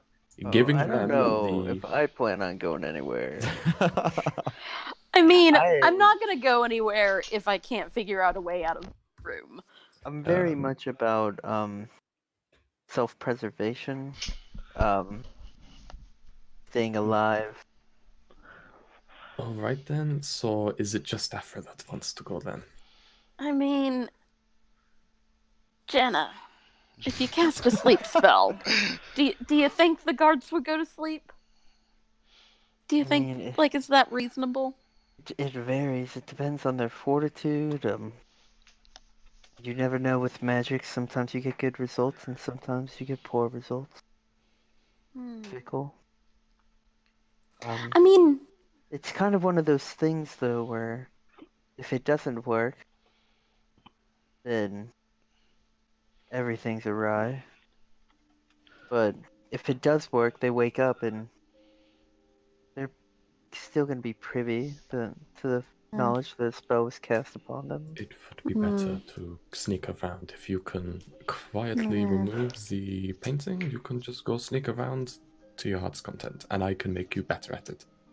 I'm more interested in this necklace around Lady Primewater's neck. I don't think, I mean... Okay, well, I would more closely investigate the portrait and see if there is a way to get into that crawl space. Okay. There.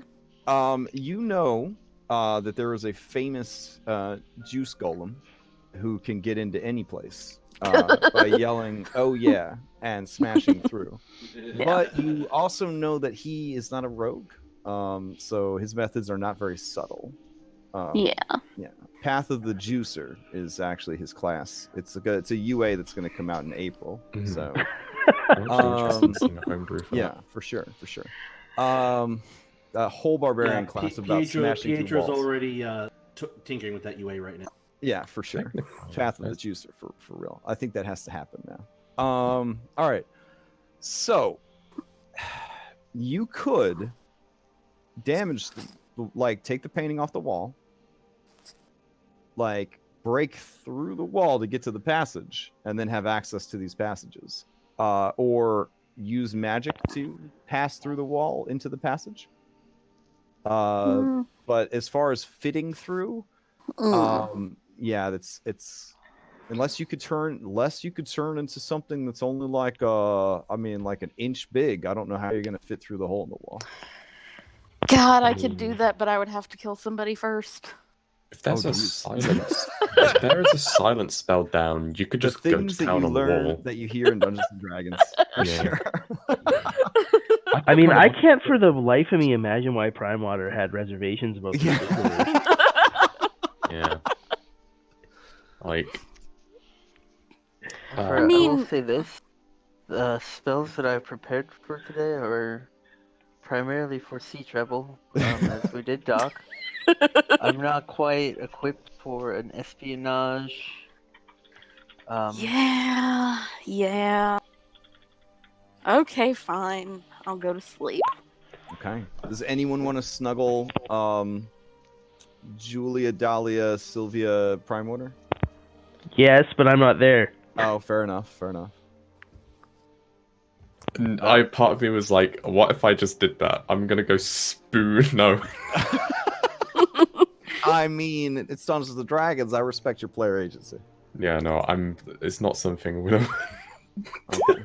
I ain't gonna spoon this crazy person.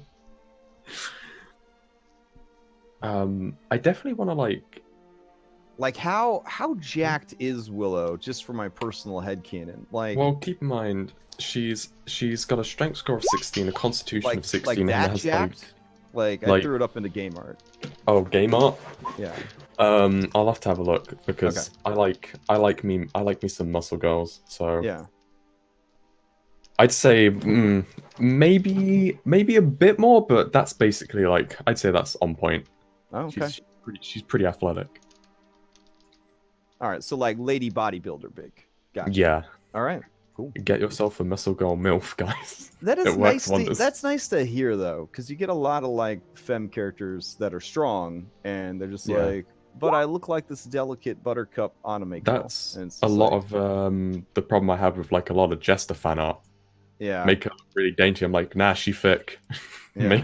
make her thick. I demand it. But, So, you guys finish up. You guys go to sleep, and then finish up your slumber party. Yes. No. Yes. I don't think Jenna sleeps. Oh wow! Really? Okay. I might stay up a little bit longer to see if. Do you dim the Lady lights the rest of the way, or Primewater- do you leave some lights on, or do you let it go full dark? Let the Eldritch Abominations come out. She leaves the lights on. Okay. Does anybody in any way interface with Lady Primewater as she is sleeping? I want to listen. Oh. Okay. Because she seems like the sort of person that just fucking talks in her sleep. Yeah, give me a perception check as you lean a little bit closer to see if she's saying anything. She's sleeping so deeply, it's like she's not even breathing. Yep. My earlier insights gave me some insight into that. If you didn't, honestly, if you happened upon her without any context, you would assume that she was dead. Yep. Oh, she's not undead. Oh, well, the spell did not detect anything. Yeah. When you used it on her. Oh, she might be. Oh, I think that might be a fucking anti-divination choker. Maybe, I don't know. Or lich. Fuck yeah, detect evil and good is divination. Ah, no, I don't have detect magic. I do. Yeah, Jenna's gonna. Yeah, Jenna will ritual cast detect magic throughout the night. Sure. This room is magic. And her necklace is magical. And she is magical. Mm-hmm. How loud is spellcasting? Depends how you do it, like... What type of magic? I mean, you don't necessarily have to scream them, but you know, like if you're trying to be stealthy about it, you should probably do a stealth check. Yeah, I'll do one. I'm not trying to wake anyone. Like, I never stealth blind because I'm like just making them like prayers. Okay. Yeah, I mean, you try, but you know, they do kind of drill it in at wizard school that you know the weave needs to hear your commands. So you kind of still say it. Yeah, you do kind of. Yeah, you remember that bushy-haired girl like that was always sassing you about getting your pronunciations wrong. You wonder whatever happened to her. But yeah, like in the end, it's mostly just normal volume, like conversational tone. And what schools of magic were the room, the necklace, and the girl? Yeah, hold on a second. The room is your friend Abjuration. The necklace is your friend Abjuration. Of course it is. And she is a cocktail of illusion, enchantment, transmutation, and necromancy. She's got to be a lich or a vampire, one of the two. Because here's the funny thing, I could just use turn undead, but that's a bad idea. I mean, maybe she's just the wife he couldn't let go of when she passed. And so he raised her, used illusions to make her look like she was normal, not told her she died. I mean, I am a wizard. When I see that concoction of magic, would I Yeah, I mean, yeah, it's like, why does somebody have this much magic on them? It's like when you are on a blind date and you're getting bad vibes about the other person, and they're like, hold on, I have to use the restroom, and they leave their phone, and you just kind of peek at the phone, and you're like, why do they have 7 different antivirus protection apps installed on their phone? Why would they have all this stuff here? Why's the camera on? Yeah, exactly. Yeah, why are they recording our entire conversation? Yeah, it's definitely red flags for sure that anybody would on their person constantly be under this many spells. I will point out, I guess, to both of them if they're awake.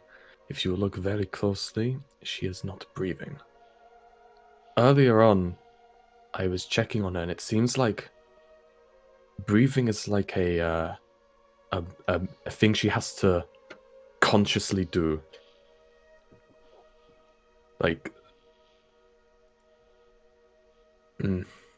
And from what I know, that is something that only really happens with intelligent undead.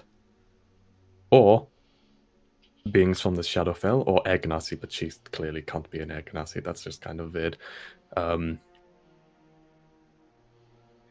My bets are either a vampire or a lich. One of those two. Very cool. Yeah. And I did a little detect evil and good spell on her. Didn't pick up on anything. I've got a feeling that Choker is stopping that.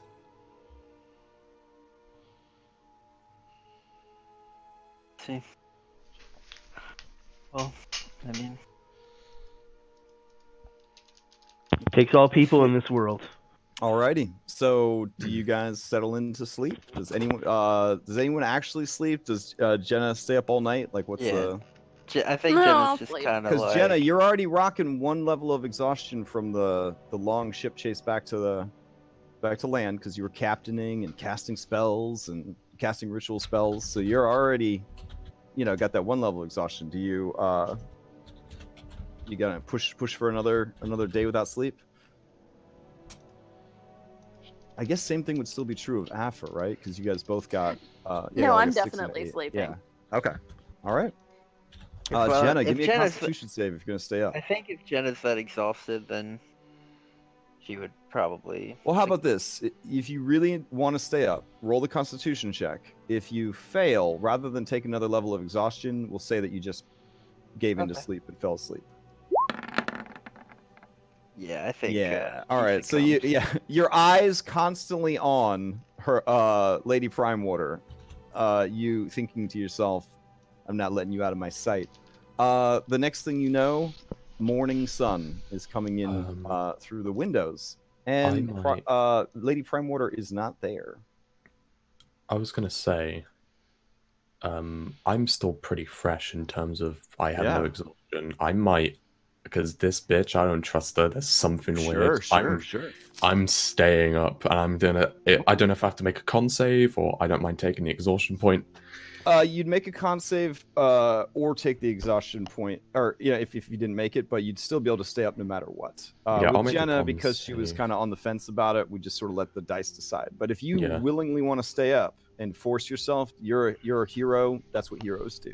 That's what I tell myself to stay up. Extra life. Yeah. Hey. Yeah. All right, so give me a Constitution save. This is going to be a higher DC because this is going to be like your third day almost in a row of basically going with barely any sleep. This is a question. Don't you need spells to open up the chest tomorrow?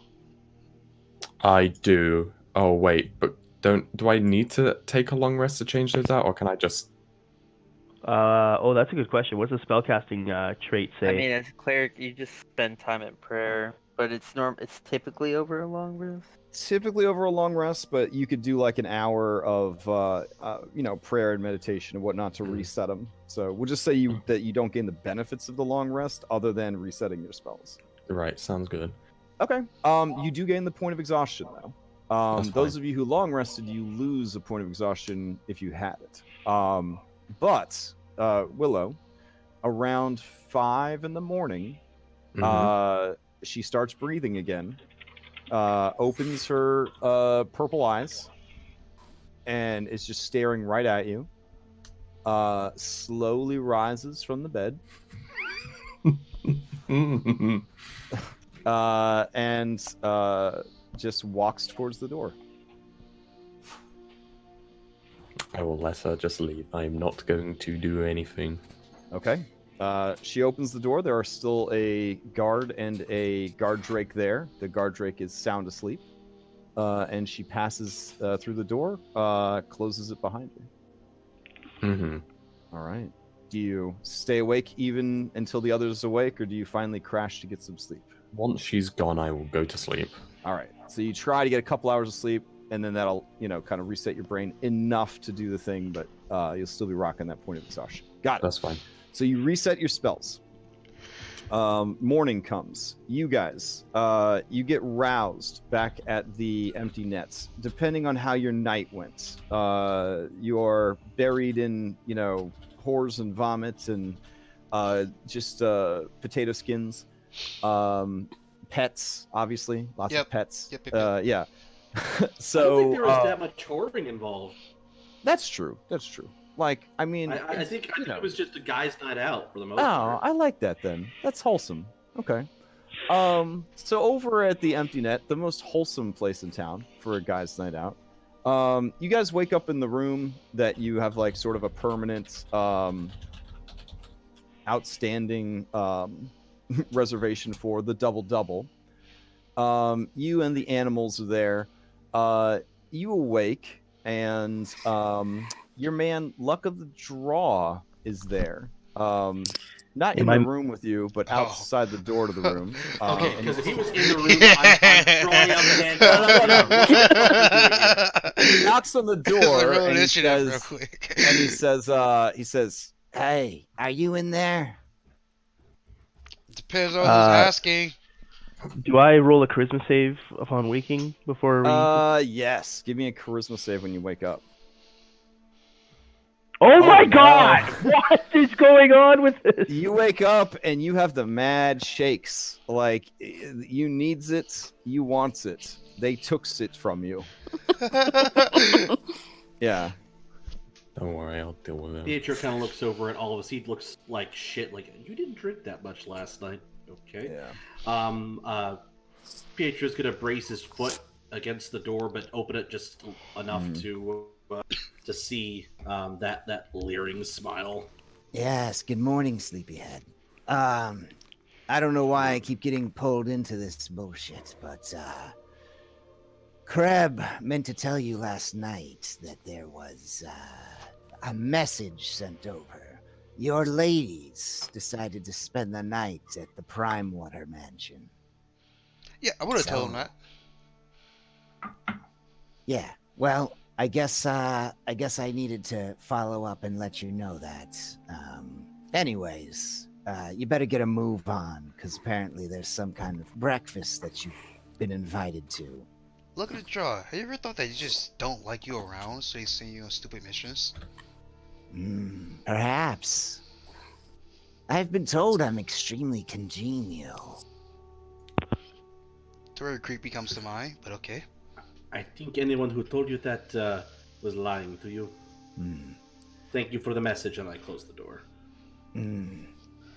All right. So you guys wake up. It's one of those situations where the empty net is pretty much closed down, except for the kid that runs it in the mornings. This little handsome fella right here. He's kind of cleaning up the night's debauchery to the standard that this place considers clean. So not a lot of hard work. For breakfast, it's pretty much just like cold leftovers from the night before. Served. Yeah, but we're being summoned to breakfast, so yeah. I don't know how hungry you boys are. You might want to double dip, halfling style. I'm probably eager to set out. I don't feel like a pull. Like, I don't know direction of this thing. I just know I want it. Yeah, you know it's been taken from you. Yeah. And that's my view. It was taken from me. Well, I mean, you had it, and then you snap your fingers. You left it on the ship.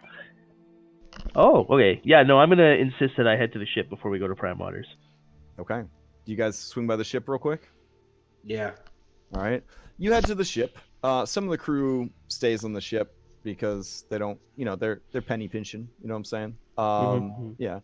And they see you, and they kind of like, because you guys are officers? ? They give you nods of respect or whatever. Yeah, I driven kind of barely even acknowledge them as I just stride in directly into Jenna's cabin. Oh, that's the captain's quarters. You have no business in there. There'll be like a crackling of lightning in my hand as if I'm about to cast a spell as I walk by and completely... Toothpick Tate puts a hand on Whitley's shoulder and is like, just let them figure it out for themselves. There's a pecking order to these things, and we're not anywhere near that weight class. Pietro is not going to follow in because he kind of has a suspicion of where that statue is, and so he's just going to hang back, I presume, with Garuda, and he's just going to hang out by the boarding ramp. Okay. Garuda's kind of lost. You hear all of us scream out in pain when he doesn't find the statue. Elvis, why are you inside Jenna's cabin? I left something here. Let him. Garuda, you feel eyes on you. You look over. Someone's staring at you. I completely ignore. Okay, fair enough. So I got bad news, Alvis. It's gone. It's been stolen. Maybe? ? But it's not where you left it. That's for sure. Yeah, so Alvis is gonna storm out of there, slamming the door behind him, and thunderhead. Give me an Arcana check. Hey, look. 20. Yeah. You have a feeling that Jenna might be involved in this, because suggestion's weird. It doesn't explicitly say that you do or do not know that you have had a suggestion spell on it, but intelligent enough creatures, I usually rule, can kind of figure out somebody was making me do something that I didn't want to do. At the very least, you remember what the person said to you. Oh, right. Yeah, exactly. But you understand magic, and you got a good check here. Yeah, so Jenna's wrapped up in whatever happened to your statue. So yeah, when he comes out, he just looks at Garuda and Pietro, and he's just to the Primewater estate. Yeah, that's where we were going the first time, you nincompoop. Why did you stop by the ship? Elvis, that's classic Elvis. Yeah. Classic Elvis. Right. Let's go, buddy. I put my arm around him and we walk. And Elvis is walking like a man on a... And I'm assuming that Elvis is walking well ahead of us. He's speed walking there. He's doing that awkward kind of he's not quite running, but he's pumping those legs. All right. Pietro's gonna sort of hang back and motion to Garuda, come over here, and he's like, I think it was that fucking statue. It got its magical hooks into him somehow. Oh. Jenna was wise to separate the two of them. But he's been holding onto that thing for days. There's no telling what sort of... You think he went into damage Jenna's it's done. cabin to get the statue? Oh, I do. But they would have taken everything with them. Primewaters. I saw him deliver it to Brinewater. I'm pretty sure he's going to sell a statue. That would stand to reason. But yes, let's just steer clear, and perhaps you and I should sit on either side of Alvis at breakfast. Well, I feel like someone should warn him not to say anything to Lady Primewater. I don't think there is any point. He is probably going to mouth off, say anything. No. His demeanor, guys. It's not the demeanor of someone who's going to a breakfast engagement. It's the demeanor of someone who's like on his way to get what's his. All right. After the consult with PHO, Griddle would fly ahead in full force. Like, yeah, okay, I'll go warn some people and fly forward to go. Yeah, flight speed is flight speed. So you don't have to worry about streets and side streets and any of that. So you do beat them to the house, unless He started booking it. unless magic ? Anybody? Okay. No, Alvis isn't gonna magic over there. He's just striding forward, like, yeah. Okay. You arrive at the house first, Garuda. Everybody, you're out of your jammies. You're back into your equipment. You're heading downstairs for breakfast. You're starting to put clues together. The dining area always has the windows kind of closed during the day, like very thick curtains, shuttered. Curtains closed all the way. You're starting to piece this mystery together. All you need is like a dog and a van full of weed, and you'll pretty much be ready to do this thing. So, that explains the big sandwiches. Yeah. Now the spread for breakfast is pretty nice. I'm not gonna lie. It's very meat heavy. So there's like just a lot of meats, like breakfast meats. But there is a build your own parfait bar set up as well. Yeah. Honey. Got it. Nice. Yeah, it's the good stuff. So, as you guys arrive down to breakfast, Garuda is there. Garuda, fill him in. Oh, you guys survived. I mean, hi guys. Hey. Yeah. You're not. Let's survive if you want. I am fucking tired. Yeah, she looks rough. She looks super like a person who's been keeping themselves awake for like 3 days straight with barely any sleep after nearly being killed in the belly of a derelict ship. Yeah. Gorilla barely recognized that Jenna is attractive, so he thinks Willow that's how she normally looks. Okay, fair enough. Basically. So Alvis is coming, and he seemed pretty upset that the statue was missing. Yeah. Jenna, I'm snitching. He went into your cabin. I told him not to, but he still went to your cabin. So I told him not to. And so did the crew. I'm quite tired of this. Willow, you said you could help him out. Is there anything you need me to do? I'm gonna fucking hold him down and remove that curse. Or I could doing give me just give me a chance to restrain him myself. Go for it. I'm sure he's gonna get right in my face. Also, did you guys talk to Primewater about Alvis coming? Cause didn't even know he was coming. Yeah, I was kind of hoping Nature would have kept him away, but with the enchantment broken, all right, Alvis, as you arrive, there are 2 guards and a guard drake at the door as usual. As they look over and see you guys, at first they see Pietro and they seem fine. Then they see you, and they look more defensive. There is a low growl from the guard drake. So I'm Pietro's ahead, Pietro. gonna get in front of all of us and be like, "Oh, hold on. Perhaps we should wait before we go inside. Yes, perhaps we should wait right here, and I will go get the captain. Yes, we wait." So Alvis puts like a friendly hand on Pietro's shoulder, gives like a half nod, but continues to like using that hand kind of like not like shoving Pietro, but like uses that to like as a torque to like kind of spin around Pietro and keep on walking forward. All right, and then I'm gonna grab him and hold him. It's like we need to stay outside, Alvis. And that's when the thunder step comes in. Oh, jeez. Are you going to blast him or take him with you? You can bring along one willing creature. So that's up to him. Okay. I'll try to bring him with me. Where are you trying to... This is important. Where are you trying to teleport to? How many feet is it to the front door? To just the front doorstep, you could definitely make it with a thunder step. Yeah. So I'm going towards the front door. I am taking Pietro with me if he is willing.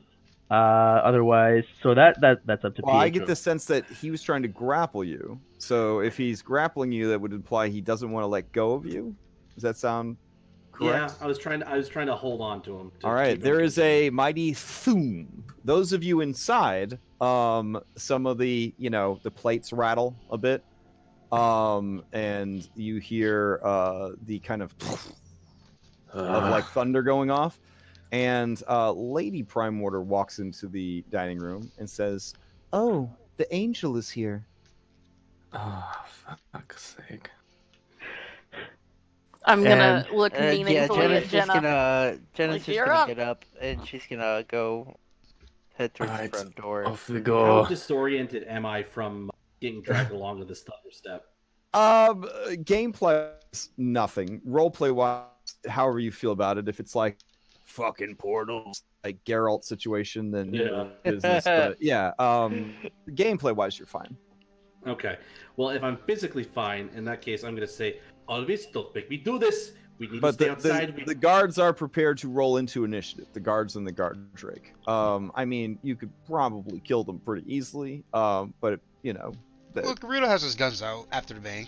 His guns. Okay, so the door opens and Garuda's there with his guns. You've got two house guards with their weapons drawn. You've got an angry guard drake that didn't like that loud noise. And you could see some of your allies inside. What are you gonna do? Let us roll into initiative to see how things kind of pan out. That might be the best way to handle it. Our tokens are on this sheet somewhere, right? Oh yeah, yeah. You guys are over here at the top left. Yep. God damn it. I just open rolled it on accident without clicking my toe. Oh, Okay. I just rolled it with advantage for no good reason. I didn't mean to do that. Mine's a 6, actually. Okay.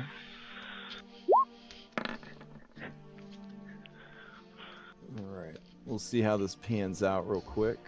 Let's see. Guard. These guys will work fine, I guess. We'll just grab one of these guys. There we go.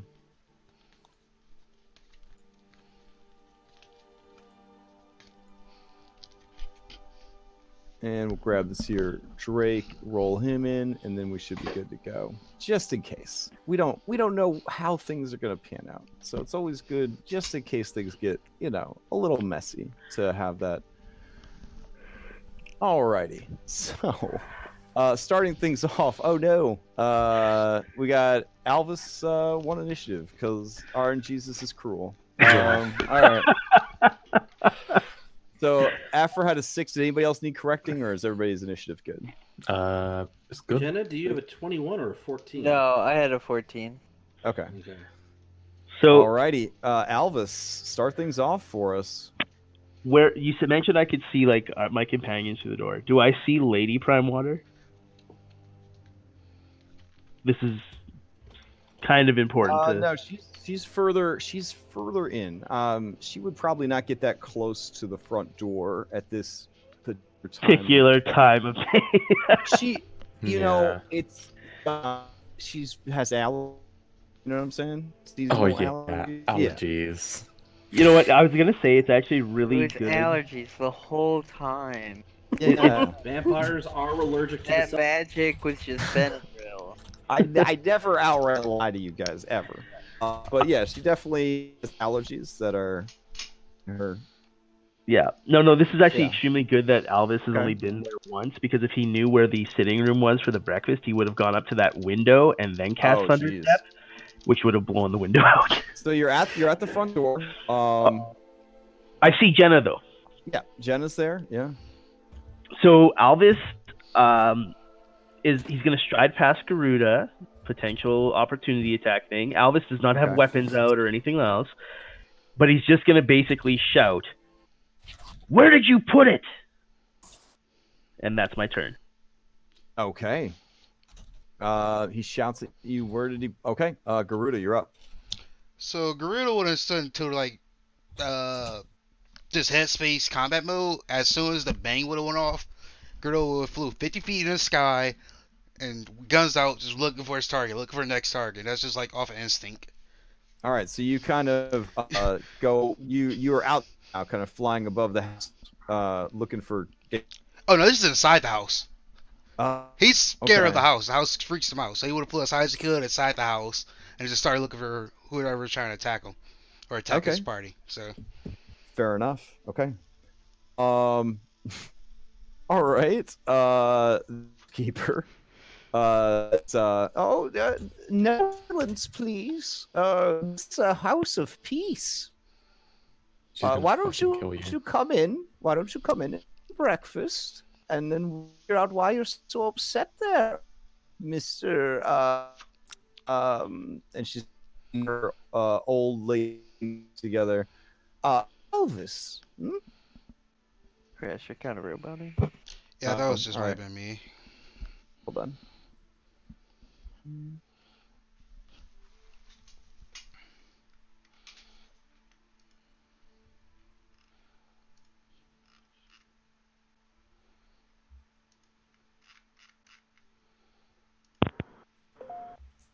Yeah, Feliza basically just says, "This is a house of peace. I come in and breakfast, and we'll what's upset Mister snaps her fingers a bunch of times. Alvis, right?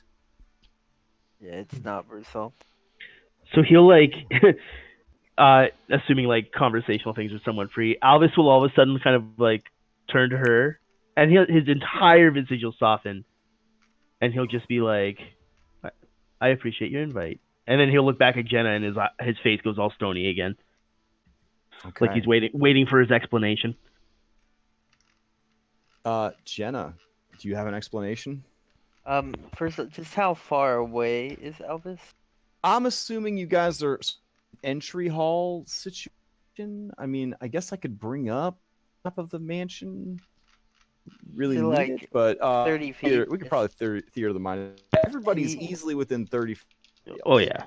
I did walk into the house past Garuda at the doors, like probably about 10 feet-ish or whatever before I stopped and screamed at you. Yeah, Jenna's gonna just get up and walk up to Elvis and put a delicate hand on his chin and look right into his eyes. And seen this before.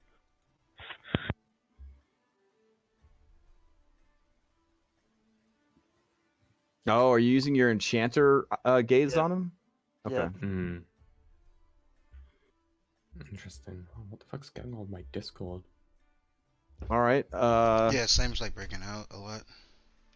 Yeah, I don't know. Like mine's coming in and out for everybody, but yeah, it seems stable now. I don't know. I switched now- servers, Yeah. so maybe it'll get better. Yeah, now it seems fine. Okay. Oh, no, not you. yeah, Sorry. yeah. My own.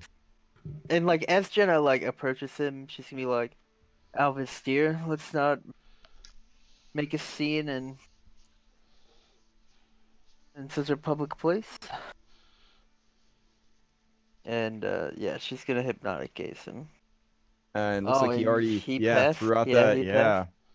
He passed it. Mm. Oh, God. 1 second. Well, Willow goes after, so Yes. So after Jenna, Lady Primewater stands in the shadows of the archway to the dining room, and she says, "Oh, there you are, Angel. Have you come to have yogurt with me? I understand that you've betrayed me. You promised your heart to someone else." Oh, Nani? Now that's gonna cut Elvis deep to the point where I was wondering, would that be enough? I don't know if this is even possible mechanics wise, but could I make another save to break the thing? Because let's see it. Let's see another save here, because you've been away from it for like 9 or 10 hours by now. So yes. All right. And just like that, the kind of grasping, cloying spores that sort of remained in your mind are burned away, because you look and you see a person that really sees you for who you are, really cares about you. Yep, that's nice. So Elvis will immediately, like, to anyone watching, like, physically seems much more relaxed, all aggression gone. Almost looks bemusedly at Jenna, like as if, like, oh, why are we? I don't know why we're fighting. And he just like kind of looks at Lady Primewater, almost with shame on his face, and says, "Never, my lady, never. I was under a spell, but I'm free now." Okay. Primewater claps his hands together, and well, Willow, did you have anything you wanted to do before? Just to be sure. Okay. I'm gonna walk up and remove curse. Okay. Just in case there's any lingering stuff. You feel like it was kind of an ugly statue, anyways. Yeah, like, and Alvis, there's more important things to deal with. So yeah. Primewaters says, "Breakfast. Let's do this." All right. Thank fuck. So you guys have breakfast, and then, unless there's any particular interest. Oh wait, I guess she'd want to know. Angel, did you get my painting? Oh, Alvis is going to beam with absolute joy, and he says, "I did. It's beautiful. It hangs in my chamber. I cannot begin to thank you enough." This definitely seems to have made her very happy and made Primewater very grumpy. He's just a stick in the mud. I'm gonna take advantage of his grumpiness. Sure. And hope that he's gonna let something slip here. And say, "Hey, I saw your sister last night." Hold on a second. I love you, Afra. Oh, okay. Give me an insight check. Okay. With advantage. Okay. Oh, damn, that's pretty good. Outwardly, he has no reaction. There was a second where you thought he was going to start choking on like the piece of sausage that he had just forked into his mouth. But there was like a slight pause and chew, and he said, "Oh, you ran into each other then?" Yeah. Just for a minute. She seems a little cooped up. Yeah, she sad for such a pretty girl. She has a disease. Yeah. Quote unquote. So we're working towards a cure right now, and I mean, hey, if you guys aren't busy, I could maybe hire you to assist with that. Exorcism time. Are there any more of the mushrooms? Garuda, I think it's a bit early in the morning for recreation. Ish. Yeah, Primewater nods to Pietro and says, "We're gonna all need to be at our best if we're gonna crack this box open." I just thought they'll go great on my parfait. I'm sorry. Mm. As appetizing as it might be for you, the impact might be unexpected. The only food that you've seen Primewater himself seem to eat is meat. The only food that his wife seems to eat is sugar. Her parfait is like 1 teaspoon of yogurt and just candy. Just candy just piled up. Like when you take a kid to Sweet Frog or one of those like build your own yogurt places or whatever, and the kid just puts like every nasty ass like candy combination on their ice cream. It's like costs you $30 because they weigh it. And yeah, it's just candy. Yeah, so she's definitely has a sweet tooth. That's oddly About specific. Lady Primewater. In like the main foyer or whatever, with like the whole busting of the door, she was in there, right? She stayed in the shadows of the archway to the dining room. The dining room. Did she? Yeah. I was gonna say, did she at all seem fearful, shocked of the sudden presence of light? Go ahead and give me a insight check. A lot of insight checks. I think it's at disadvantage as well because I'm exhausted. Yeah, because you're exhausted. All right. Did you juice up in the bathroom this morning? Apparently. No, I haven't. That's a disadvantage. She seemed Another cautious, nose up the nose.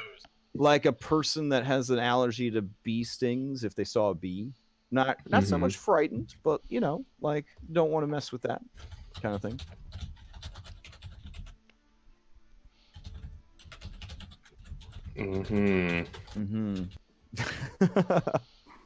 Yeah, I haven't juiced up just yet. That was at disadvantage. I got really lucky. So, yeah, makes a plate of meat, yogurt, and fruits. Parfait station helps himself. Okay, good stuff. All right. So, yeah, if anybody has any conversation they need to make, otherwise, you can start cracking this box open. I mean, Albus will just make polite small talk with Lady Primewater. Sure.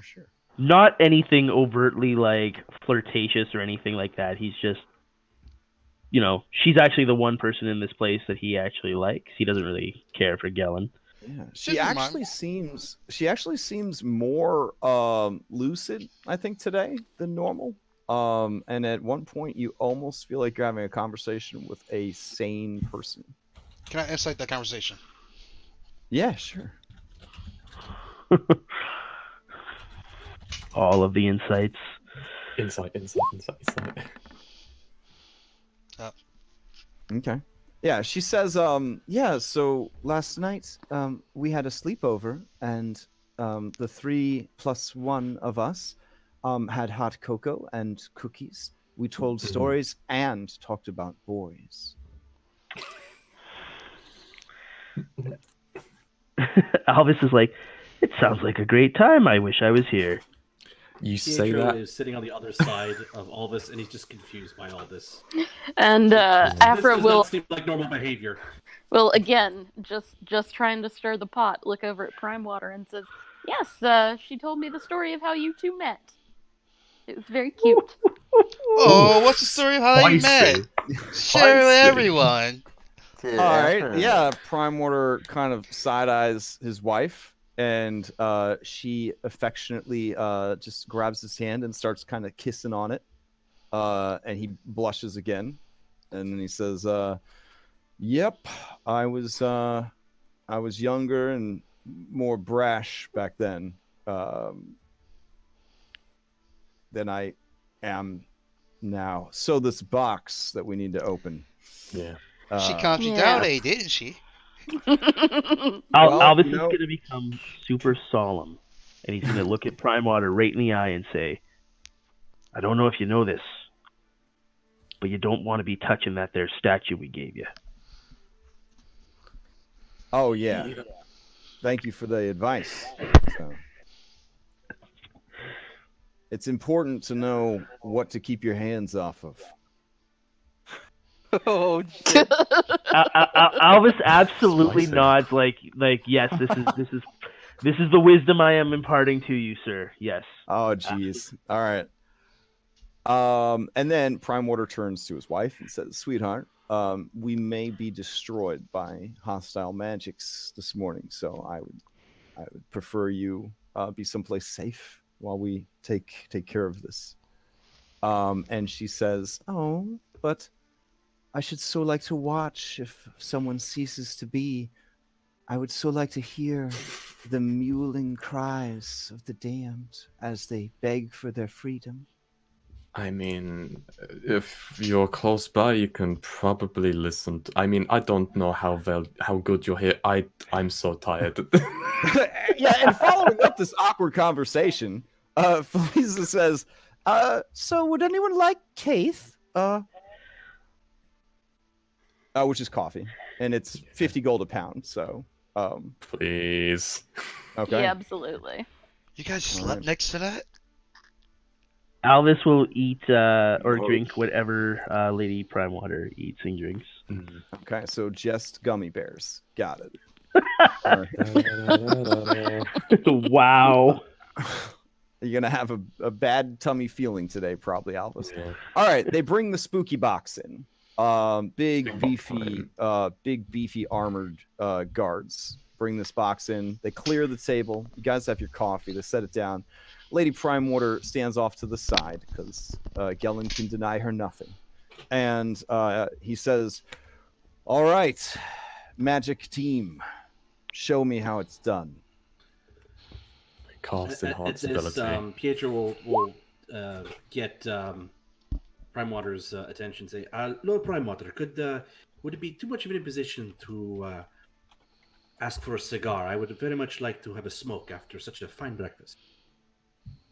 He clears his throat, and Felisa comes back into the room with a cigar. She expertly cuts it for you and offers to light it with prestidigitation. I will say, I appreciate the offer. I will go outside and smoke out of respect. And I'm going to go outside. I'm going to leave the house. I'm going to hang out by the fountain, and I'm going to smoke my cigar and just wait for this all to be over. All He right. just smoked You head outside by the lovely fish fountain and smoke the cigar. Okay. Someone doesn't want to blow up. Anybody have any magic they want to cast on me before I do this? Because I am now rolling normally with Owl's wisdom because I'm I mean, I could hex you. On you, not really. On myself, I'm gonna cast armor again. Because Afra didn't give us a speech today. She did not. Okay. You're right. I could try and identify it, but beyond that, this is not my forte. I could skyride over the mansion. Possible explosion. Stay back. Here's the thing: if this thing blows up, I might be one of the only people that live. Because Pietro is outside, so he's fine. But I'm just gonna just decide not to die. I gotta ask Garuda, do you head outside or are you gonna stay inside? Because there are locks that need picking here. Are you into picking locks? Are any of you into picking locks? Yeah, I have Tinker's I tools. mean, Yeah. Well, I mean, do you and I have thieves' tools as well. Okay, thieves' tools. Got it. I did not have thieves' tools, no. Or like Shrek. When you I say just can't. picking locks, you mean casting Thunderwave on the box, right? Oh, well, however you guys decide to handle it. Lock number 1, the enchantment lock. Lock number 2, I believe, is the... Let's see my notes. Oh, one thing I will make clear, I do have unseen servants, so if we're looking at possibly having something like purposely trigger these things to but with keeping us far away from it, we could do an unseen servant, make it do it. All right, so it's enchantment, transmutation, and evocation.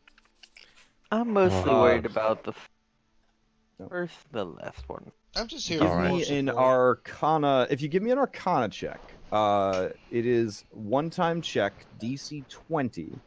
for each rune of warding to figure out what each one does. But you get one person gets one roll. All right. So the first one is a Geas spell, which is a very powerful enchantment. It basically, I think I pronounced it wrong. Geas. Basically, you will be imparted some sort of mystical quest that you must complete. Oh God! Like drowning yourself in the ocean. Yeah. I mean, ruining your life is a quest. Trust me. The second one is a disintegration. Of course it is. I fucking knew it. All right. And the third one is a localized a localized high-level fireball. Wonderful. Jenna's Jenna, leave the room. Done your work. Jenna Is Jenna gonna tell? Willow? Jenna never claimed to be able to open the box. That's not like her thing. She's not that kind of wizard. So Jenna tells Willow what each of them will do, and then she says, "Good luck and Godspeed." And she walks out of the room and goes and smokes a cigar with Pedro. As you head out as you head out of the dining room, Feliza is there. She has a cigar ready for you. She says, "Enjoying the morning air, Miss Generous?"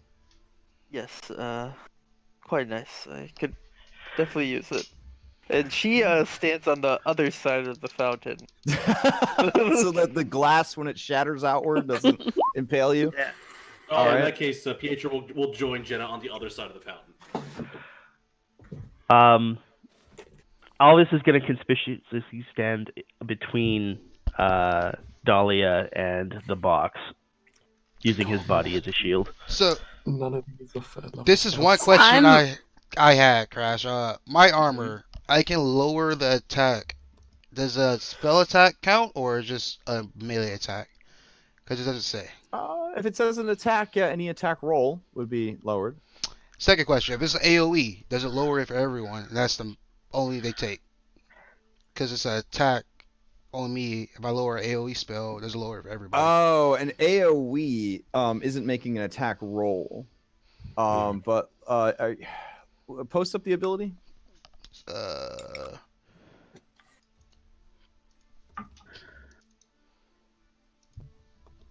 Yes. Oh, I'm sorry. I did too many. It's just the first one. Okay. The armor's glyphs can be used in order to soften the blow of even the greatest strikes against you. Once per day while wearing this armor, when you take damage from an attack.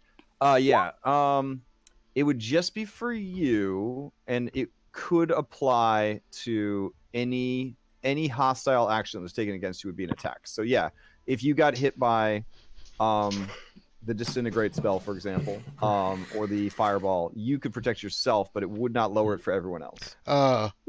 Okay, yeah, Gorilla, go smoke a cigar then.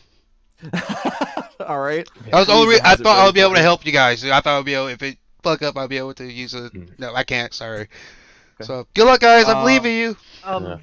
Primewater kind of watches everyone go, and he says, this is definitely an enlightening experience about... Honestly, I don't blame them, because, like, from what I've been told, two of the effects from these could quite literally kill us. So...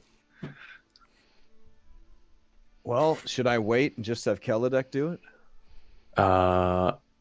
I don't think that there will be a negative effect from just trying to dispel it, but if I actually try to open the lock, probably. They're treated basically like traps, so if your dispel check fails by 5 or more, you will trigger it. These are all higher level spell than 3, so you will have to make a stat check using your Don't feel like you gotta do it. There's a reason I doped up.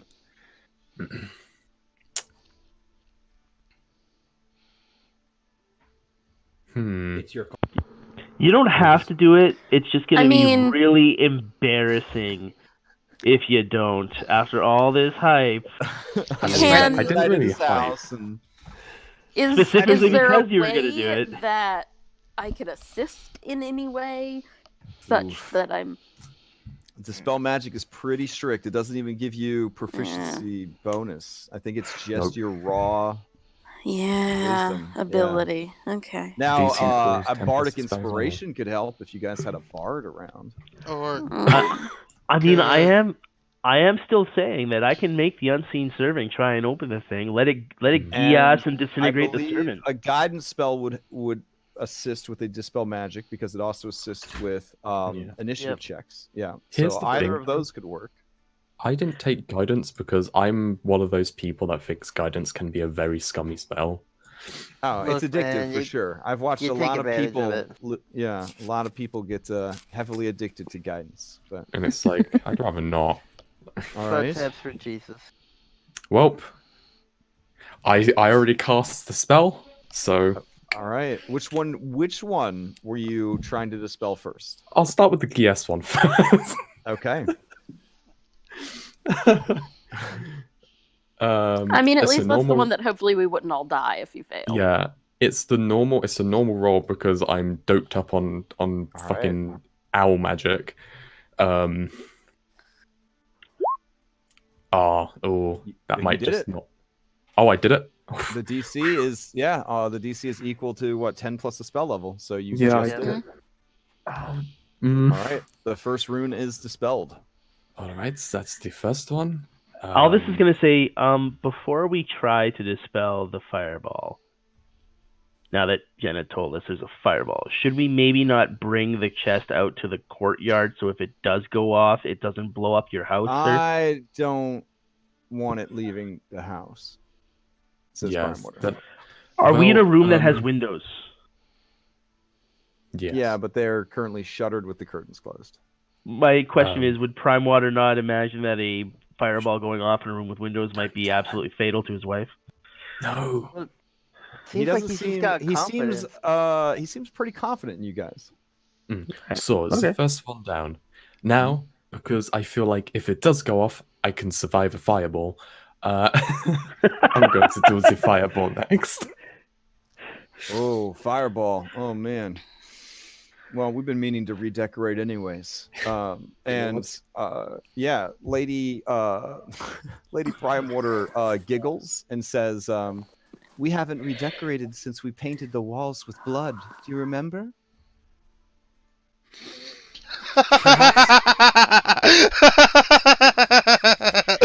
I'm dead. It's a different kind of house painting.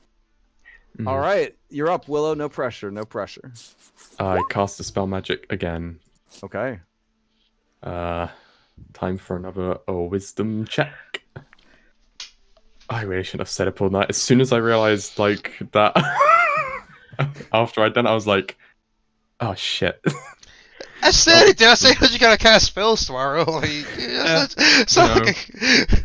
we live with our we deal with our consequences as and when they come. This is how I play D&D.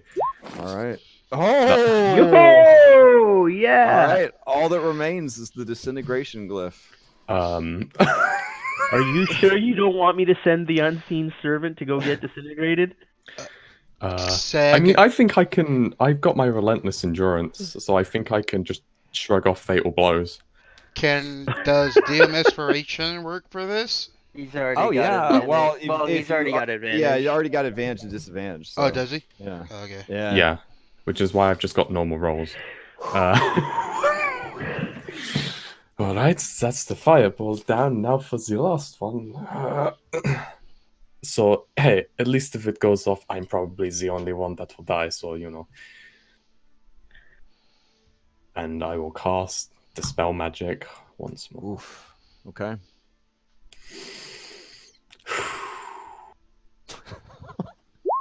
Oh! Will! All right, Primewaters lets out a held breath when you seem pleased with what you've done. Whew. All right.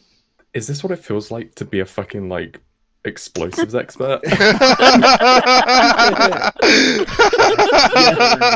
Gold.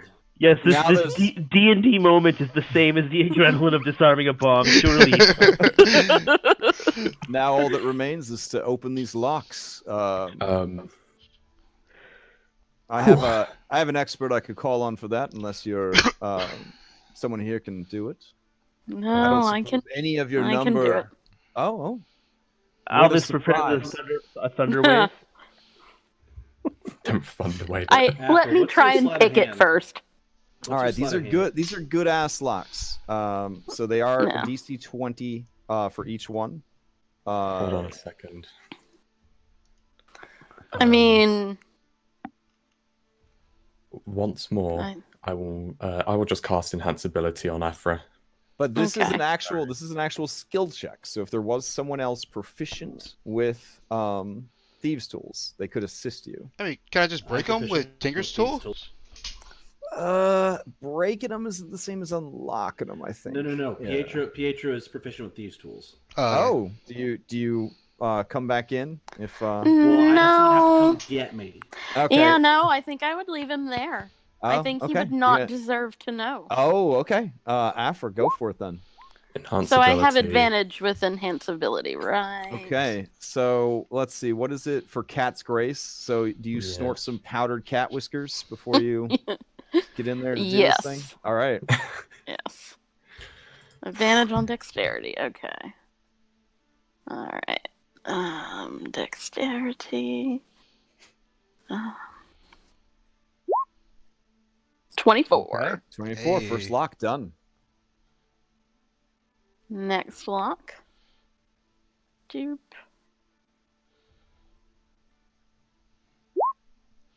Beautiful. 25. All right. Oof. Picked the hell out of that lock. Last one.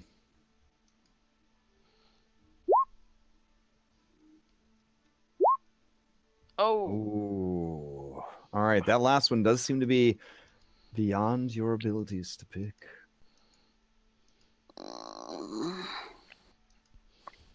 I assume I can't just try it again. No. I mean, that kind of represents, like, was it within your ability to do so, essentially? Are you really going to thunder wave it? No, he wrote JK. Oh, okay. I was about to say, they got the good china out for the parfait bar. I mean, no, wait, the table's been cleared. That's right. It would just be the good china for the coffee. All right. I'm going to grumble and I'm going to say, go get Pietro. Oh no, it's fine. Can anyone cast a knock? Yeah, you can, right? Alvis. No, the only knock I know is a thunder. No, but I mean, as a sorcerer, you can cast it, right? He hands you a scroll. Oh. Oh, yes, I believe. I had these just in case I got impatient. So. That is, I think knock is on the sorcerer. Yeah, you'll like this too because it's very loud and obnoxious. Ooh, that's just like me. All right, so you cast knock off the scroll. I do. All right, that pops the last lock. Does anybody want to open it or? So I mean, open it. I would habitually gesture to Primewater. Oh, okay. I mean, Elvis is impulsive. He casts it. He's gonna just flip the box open. Oh, sweet. All right, go ahead and give me a charisma saving throw. Wait, what? Son of a bitch. I have a +8 on my charisma. Yeah, you'll be fine. It'll be fine. I've rolled 2 1s and a 20. This one is actually a death saving throw. So just roll a death saving throw. Wait, what? Oh. Yeah. Okay. Yeah. Death saving throw. All right, you're good. Everything's fine. As you open it, you hear sort of the mewling sounds of spirits sort of dissipating. Inside are what look like bars of orange liquid gold. They almost sort of swirl and move before your eyes. There is a lot of them, and it's like Hollywood magic kind of thing. Like there's like an orange gold light that kind of like out of the thing, even though, it's not just generally how it works. That's how it works. Like the room is cast in this kind of amber glow from the contents of the chest. Primewater, he kind of staggers a bit, and he holds his heart like it's one of the most beautiful things he's ever seen. His wife holds him, and he just leans against her for support. Alvis, like, almost giddy, like a child, like gingerly reaches out, just like briefly touches one with his fingertips and pulls his hand away and giggles. Yeah. All right, that's the stuff. He kind of moves up and closes the lid. Feliz will have the rest of your money. So the 2,000 before you left, the 4,000 last night, and the 4,000 today, plus 1,000 more for your assistance. 11,000 gold for services rendered. And now I set you loose upon Saltmarsh. If you are interested in assisting me with some personal business, we can talk. I have some rare reagents that I'm still searching for.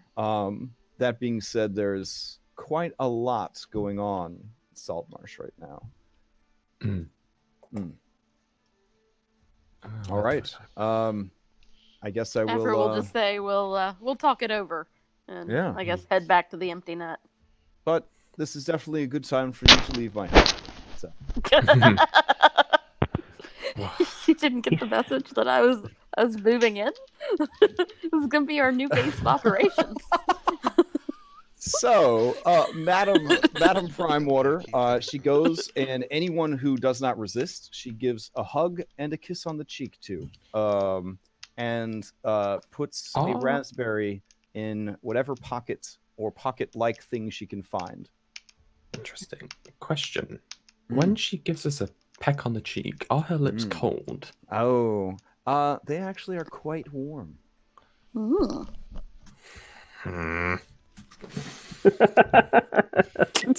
She just got done drinking coffee. And or did she drink coffee? It almost feels like she deliberately breathes her warm breath against your cheek, Willa. I ain't falling for your 40 ways. And she whispers to you with that warm breath.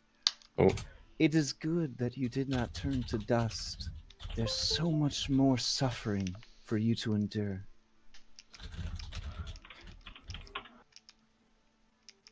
Thank you. Okay. All right, so you guys are set loose upon Saltmarsh. And with that, we are a little over time, but I kind of wanted to see if anybody got disintegrated. So, it's worth sticking around for. Couple of things. In Treasure, there should be a link to a magical store. Did I link that store? Oh, I did you not. mentioned not in this one. All right, so let me link it because you are there. So let me go grab that. Right. So that basically, extra 1K is mine, right? Sorry. It's up to you guys to sort out, but I mean that was kind of what I was picking up from the exchange. Yeah. So how we're handling magic items is recent survey reveals magic item shopping is unbalanced and breaks your game, but magic item shopping is apparently really fun and makes people happy. So I have this program that I pay for that's like magic shop generator type deal, and it actually lets me make magic item shops that have their own URL links, and they're like persistent, so you can like follow the link to get back to the store.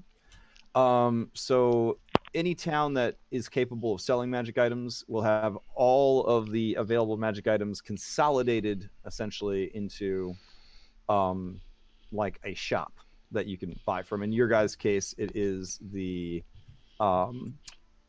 Joaquin, right? Yeah, yeah. So I will go ahead and get that linked up for you. The caveat here is for this particular campaign, to keep things interesting, is because you are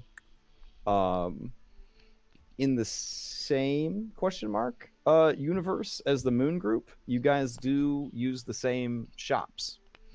So that's kind of interesting. Also, when the calendar reaches like every 10 days, the magic item inventory will change. So I will update them whenever the in-game calendar reaches the 10-day mark, I will go in there and change it.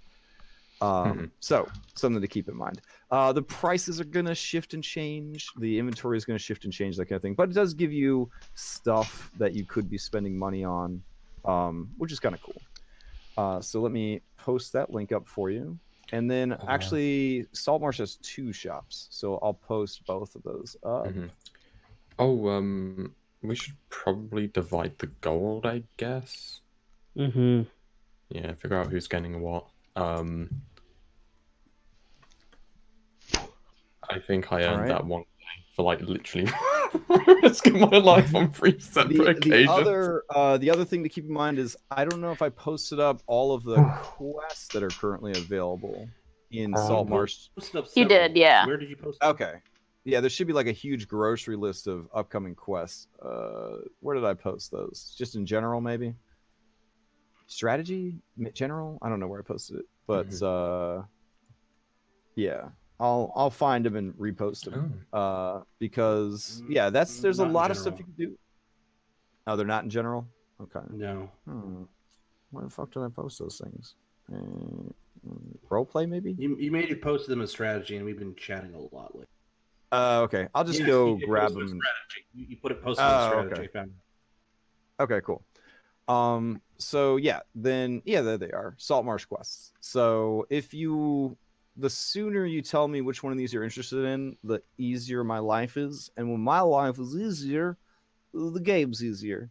Wink, wink. Nudge, nudge. So, yeah, if you guys decide that you want to do any of these, let me know, and I will be prepared to kind of take you in that direction. If you're like, all of these, a sun elf by himself, all of these suck. If the party takes downtime and you want to use your downtime to try to catch a serial killer by yourself, that would be hype. Downtime is always an option. If you guys are like, none of these quests are interesting, we want to work on our own stuff, you can take some downtime. That would of course change these. I believe strongly in a persistent world, so this isn't Skyrim. These quests will not always be available. So sometimes they will disappear. Other groups will complete them of adventurers. They will essentially play themselves out, however they're going to play themselves out. That also means that you can't do everything. That's just the sad reality of life. So if any of these seem appealing to you, then, talk to each other, figure out what you're going to do next. Majority rules kind of deal. If you are like, man, you only gave us 9 different things to do, Crash, you're the worst dungeon master ever. We want to do this instead, then we'll just do that instead. But, stuff to think about. All right. I'm not seeing a magical gun inside Joaquin's shop right now. I know, it's illegal. It's illegal to do that. You could try to convince everybody. You need a wink and a nudge and some extra coin to meet round back after hours. Yeah, like that. Is that something you do? Or I'm not sure what's going on here. I think you did wink and nudge her before. Yeah. And she said that if that was something wink and nudge you were interested in, it would cost you thousands of gold. Wink and nudge, right? Is that? That was wink and nudge. 8,000 gold. Yeah. I know what I want to look into for doing downtime. Yeah. Okay, yeah, I'm good. Yes. Okay, good. So all stuff for you guys to discuss. But again, the sooner you get an idea about what you want to do, the easier it is for me. Yeah, I hope you guys had fun. It's good to play again. Sorry we didn't have a game last week. And I'll post up XP at some point today, because today is going to be the day I catch up on all my notes and stuff for games. So, all right. Any questions before we adjourn? Not like we're doing downtime, right? Well, you could, if you guys would like. You could do some downtime. It is entirely up to you guys if you want to take some time off or not. Because I got some stuff I want to look into about those items that are missing or needed. There's no shame in downtime. In fact, I'm deliberately building it into my Monday game. Like, you can't level up on a long rest anymore. You actually have to do downtime to level, just to make sure that nobody's skipping downtime, because I really want it to have a feeling of people living in the world. So there's a weird phenomenon in 5th edition where Destiny chooses a group of heroes, and then somehow over the next 6 weeks they turn into the fucking Avengers. So yeah, they start out killing rats in a basement, and then they're punching a god in the throat 6 weeks later. So downtime is nice. Downtime is nice. But again, you guys are the players. You kind of control that pace. So let me know what you decide to do. Okay. All right. Later, everybody. Later, dudes. Bye. See you, Crash. Right.